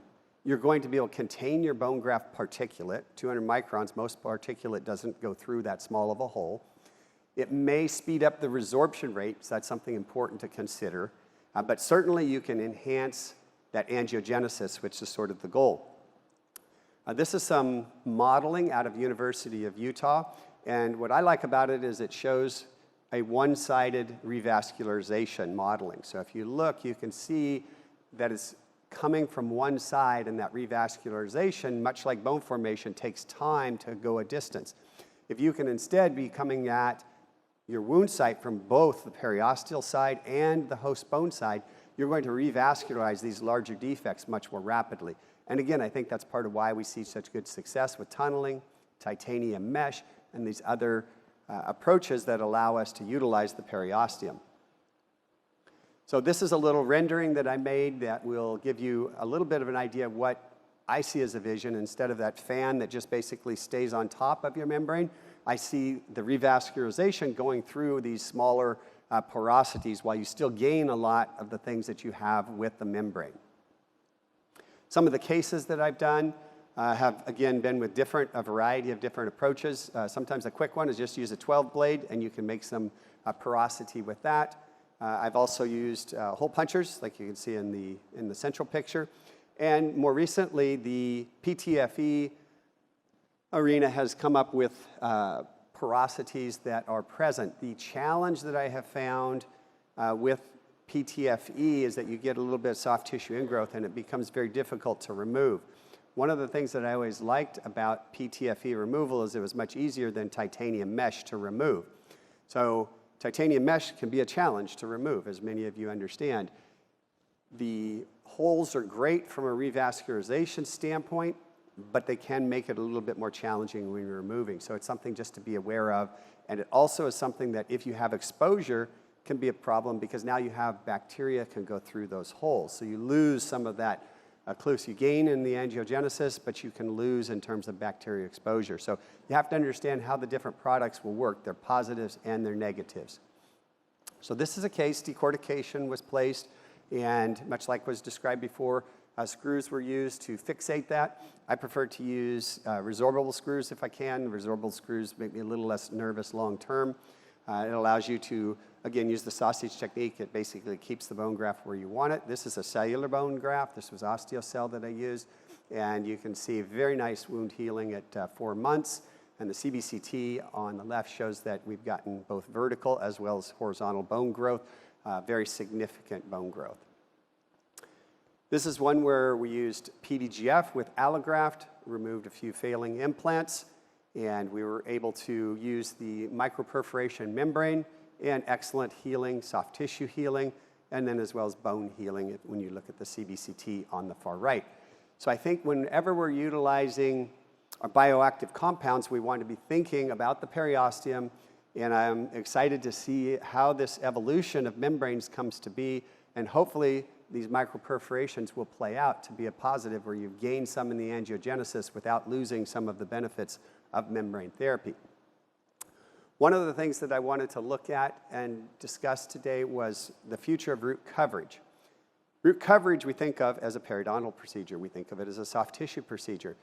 Being kind of a bone guy for 30 years, I have looked at it more from a bone and a complete regeneration side. And what I will typically do now on these cases where it is a buccal plate deficiency and prominent roots is I will go ahead and I will use allograft with PDGF, and I will use one of these microperforated membranes, and that's going to hopefully regenerate a complete periodontium, as shown, at least suggests, in this CBCT. I published on this technique using cellular bone allografts a little while back. Other key papers, Dr. McGuire published great histo showing with PDGF the ability to get complete regeneration. Dr. Canellis did a very nice paper showing the technique with PDGF as well. So there certainly has been interest in this, but we still see lots of cases not utilizing this technology when we have cases such as this where there is significant dehiscence, and using a cellular bone allograft in this case, using a membrane, connective tissue graft, advanced, and this is the result that we were able to obtain. You can see that we've gained back over 50% of that buccal plate. So I think it's a much better long-term solution. I see cases of my recession treatment that comes back, or other practitioners, and it comes back, and it's usually on the cases where it's heavy root prominence, maybe not a lot of bone to start with. So I think it's another application for bone augmentation in the future, and be thinking of this possibility when you look at your recession cases. Far right is several years later, and this is a patient that obviously isn't doing a good job with their home care. I left it kind of dirty just to show we're still maintaining excellent result without an issue when it comes to recession, because probably having that added bone and better tooth positioning with the ortho has improved dramatically that result. So bone augmentation for buccal plates can be considered when we're doing an implant case and at the same time a connective tissue graft on adjacent teeth. I see this all the time where there's recession on an adjacent tooth, and we'll go ahead and treat that recession with a combination of bone grafting and soft tissue grafting. In this one, we used a membrane, so we kind of used all aspects of it. We used enamel matrix derivative on the root surface. We used our bone graft material. We used our collagen membrane, and then we had soft tissue. And the far left, you can appreciate that was tacked to the flap itself. So that gave us some nice horizontal increase in bone on both the tooth as well as the implant, and we were able to get a very nice outcome treating both the recession as well as the dehiscence defect on that implant. So I'm going to take the last little bit of the presentation and kind of focus on cellular bone allografts and sort of where that's headed. Cellular bone allografts mimic autogenous bone because they contain osteoblasts, osteoprogenitor cells, osteocytes, and stem cells. My feeling on the different cell importance has kind of evolved over the last 15 years. I used to think it was all about the stem cell. And as I give you some of the information, I think you'll come to realize that really as periodontists, what we want are the bone cells. And it turns out that osteocytes and osteoprogenitor cells and osteoblasts make bone much better than stem cells. Stem cells don't make bone unless they are properly signaled. And that can be tricky if all you're doing is putting in stem cells. You may get a flat tire. So having these other cells is very important, and that's why autogenous bone performs so well. Not only is it the stem cells, but it is all those other cells that are present, including the osteocytes, which I'm going to talk a little bit about. The list of literature these days is growing with cellular bone allografts. The ones in green are specific to dental applications. These were studies with using osteocell, and they're quite numerous now. There's been a lot of studies there. The ones in yellow, those are ones that are for periodontal defects using osteocell. So you can see that the dental publications have basically dominated the field, which is, to me, very exciting that we have been such a big player in this field, in spite of the fact that it's probably 100 to 1 usage in orthopedics versus dental. Even though the dental market is pretty substantial, 5 to 10 million per year, it's nothing compared with the orthopedic market. One of my more important papers was a study that I did with Aaron Gonshore and Steve Wallace, where it was a multi-center sinus grafting study. And we found almost twice as much bone present in the side that had the cellular bone allograft osteocell. The histology from this, I've shown numerous times before, is just phenomenal histology. It's from Hari Prasad out of University of Minnesota, but it really shows you new bone formation and conversion of that demineralized bone. So almost twice the bone formation at 3.7 months. This study was reproduced recently out of University of Kentucky. At 4 months, they found 47% versus 29% with allografts. So seeing that repeat, I think, is a very good sign. We obviously would love to see more studies in different defects, and we're all kind of working towards that. When we look at the future configurations, one of the biggest things that I think we would all love to see in the cellular bone allografts is the replacement of that classic large particulate.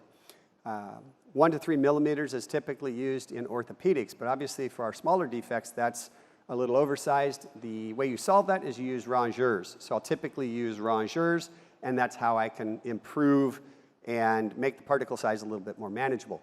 But we are working towards getting smaller particulate size. I've been doing consulting to try to get what's the ideal particle size for bone augmentation, and this is, I think, going to be very helpful, along with other configurations such as putty grafts, demineralized components using fibers to help with the handling, periosteum, leaving that in the graft also helps with handling. Demineralized component ratios can be changed, raised and lowered, gives sometimes better space maintenance when it's a lower amount, but we know that demineralized component adds a lot to the robust nature of the graft. So the ratio of cortical and cancellous bone and as well as the ultimate ability to do blocks. I'm excited to see if we can't use these cellular bone allografts in a block form that we will be able to utilize. Another big plus is that we've advanced the preparation. Donor screening has become much more aggressive recently. There's very extensive battery of testing by the tissue banks, the wash procedures, the antibiotic treatment. There's enhanced American Association of Tissue Bank guidelines now.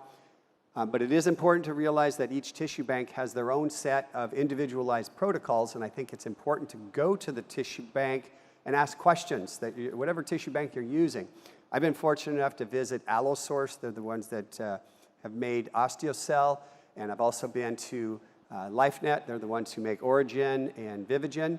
And these facilities are phenomenal. When you go to the facility, it really gives you an impression of care and utmost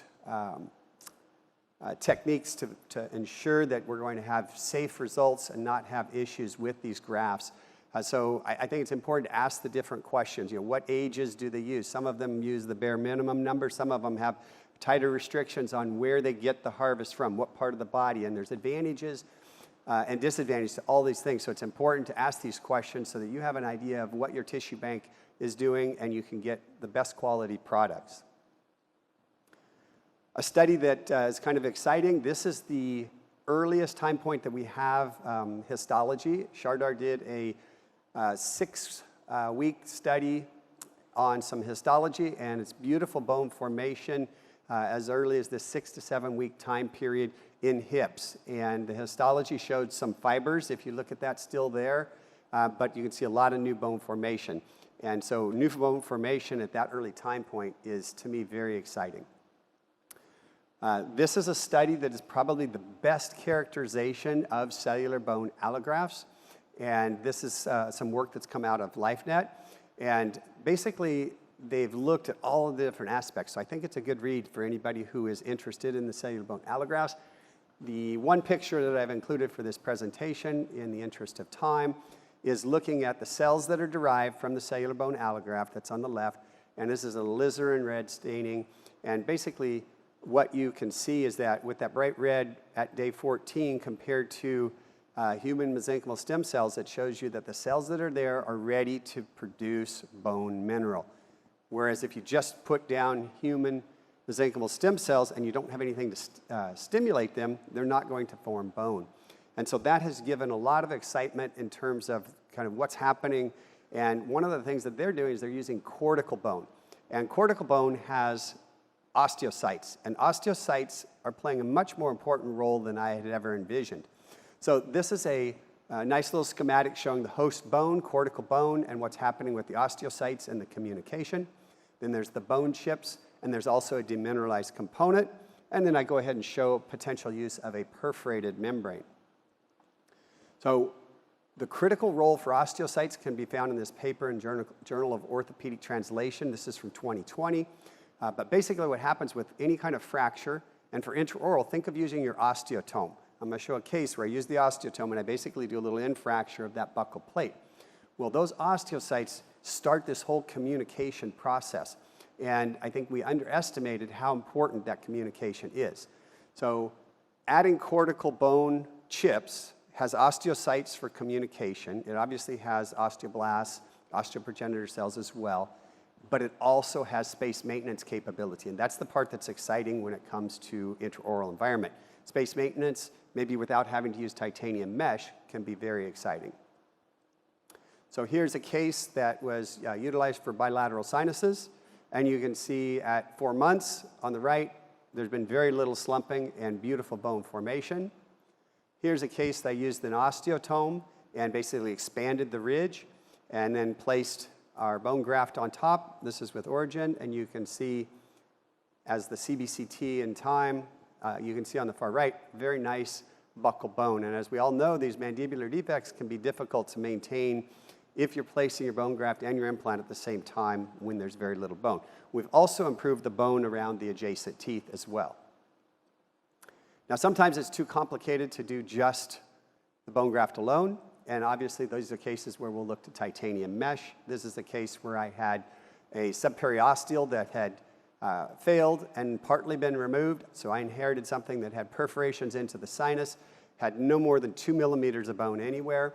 So we went through stages. First removed the subperiosteal implant, then we did sinus grafting, placed implants, then we did vertical augmentation in the anterior with our titanium mesh and our cellular bone allograft.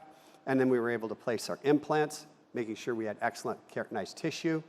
And this is the final reconstruction. So going from basically no bone to fairly significant bone volume without the use of autogenous bone. Historically, this would have been a case I would have partnered with orthopedic friends and used bone harvested from the hip because of the amount that we would need. But this was all done with just cellular bone allografts. So hopefully today you can appreciate that I did at least supplement these brilliant presentations before me with at least some ideas of where maybe the future is going, combination molecular strategies. There's so many possibilities along this line, and I think that will enhance the results that we can get with these bioactive products that are currently available. Membrane optimization, it's great to see the research being done by my co-speakers because we know that we can continue to evolve when it comes to titanium mesh and membrane optimization. I like the idea of these microperforations. Stay tuned on that. I think that's going to be kind of exciting to see where that heads. We do know that angiogenesis is critical, especially in these very difficult type defects. Lastly, these advances in cellular allografts, I think, will make that whole process much easier if we have particle sizes that are appropriate for the specific needs, packaging that is smaller. All of these things will help us get the best results. And so I didn't expect Joan to let the cat out of the bag. I was just going to kind of make a little sell for the next international osteology meeting in Vienna.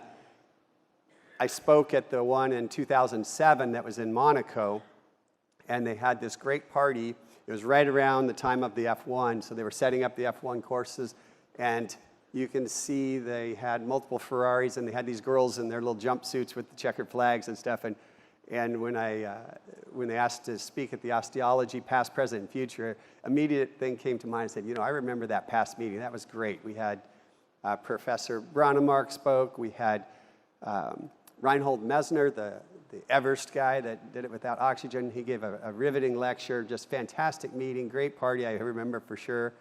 And then we had Formula One here, for those that didn't know it, just a few weeks ago. And then last weekend, I was actually racing here. That's why the big Texas flag in the background, our Trans Am Series raced here. So Vienna, it's a little further away, but the Red Bull ring is maybe an hour and a half, I think, from Vienna. So those of you that are race fans and show up at Vienna, I know that the meeting will be fabulous. There'll be great speakers. And I know that just a few hours away, you'll be able to go and see some racing if that's your desire. So yes, we did better in Portland. I won that race. We struggled a little bit here in Texas, but passed a lot of cars and had a lot of fun. So anyway, thank you.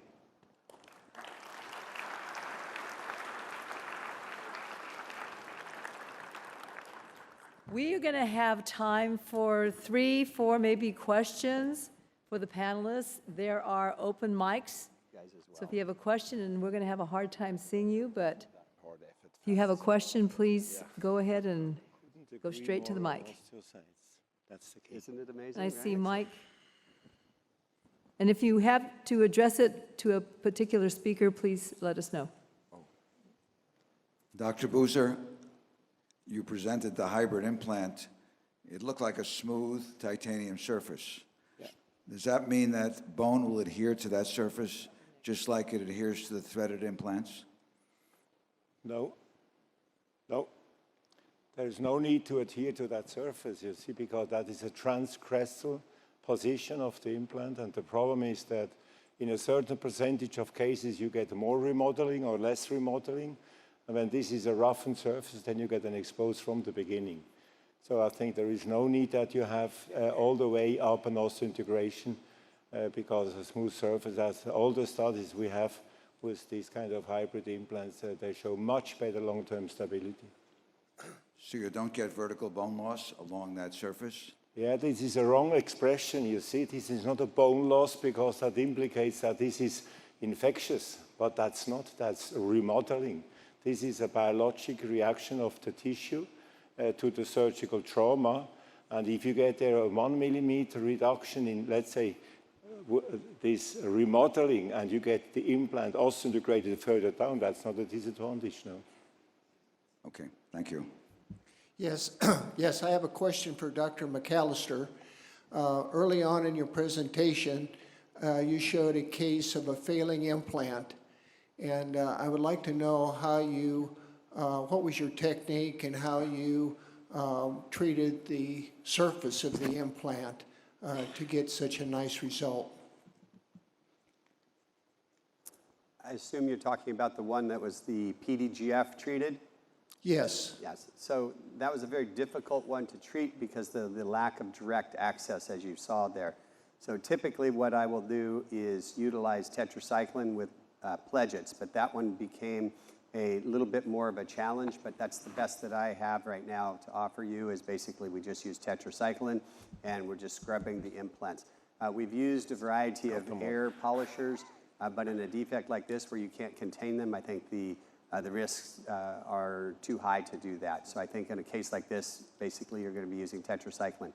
I might have gone to a laser approach. I think that that's another one we will occasionally use for detoxification. And I think that that helps you in some of the smaller, tighter defects to do as well. But when it comes to peri-implantitis, surface detoxification obviously is critical and not easy. Thank you. Question over here? Yes. My question is to Dr. Christodalin as well as to Dr. Alistair. I'm Saravanan. I'm a PhD scholar from the Armed Forces from India. Is cell occlusivity a prerequisite criteria even after the current understanding for GBR after the presentation which I listened with Dr. Alistair with microneedling? Is the same applicable even to GTR? Thank you for that question. I think this actually touches quite an interesting topic, and I think honestly it's a field that we don't fully understand yet. I think there is a space here for more research to evaluate this. I'm historically, and when we look both clinically and experimentally on the regenerative outcome using again here I think it's important to make a distinction between dense PTFE and ePTFE, because ePTFE in a way is a little bit more sophisticated membrane and are more clearly more biocompatible than the dense PTFE, and I think and that has been a little bit of an issue with the dense PTFE, and I think, to be honest, one of the reasons for the perforations of that membrane was maybe to compensate a little bit for being somewhat a little bit less biocompatible. I think, yeah, I would really like to, and I think that this will happen. This is an area where we will look into that, and I really liked your presentation also, Brad, starting to consider even some perforations in the collagen membranes in order to improve the vascularity. I think I like that. It's a little bit thinking outside the box. I think it's so let's discuss that. To your second part of the question, if this is applicable for GTR, I honestly would like to pass on that question because I have limited experience being, and I think there are people around me that can probably address that better than I can do. Yeah. I'll give it a try. Mm-hmm. I'll give it a try to answer some of that. I think if we were to go and look historically, we know that expanded materials were utilized. You know what? We can't hear you. Mm-hmm. I'll start again. I think if we were to take a look at the historical perspective to answer that question, we would go back to the original papers and the original research that was done by Becker and those pioneers when we were working with expanded polytetrafluoroethylene membranes. And that's what actually gave us all the answers when we were looking at GTR procedures. We know that there is significant evidence for us to see that those procedures were very predictable in regards of the regenerative potential for those three components when we're going to be looking at periodontal ligament, cementum, and bone structure as well, of course. But again, we have to keep in mind that we are working with an open environment as well, where bacteria penetration is much easier to happen. And that is one of the highest complications that we had, and that is related perhaps to the early removal of those membranes. So yes, there is evidence for those materials to work, but again, there are some complications, some limitations as well. Thank you so much, all the professors. Thank you. We're going to have to conclude because of time, and if anybody else has questions, please feel free to come up and talk to your panelists directly.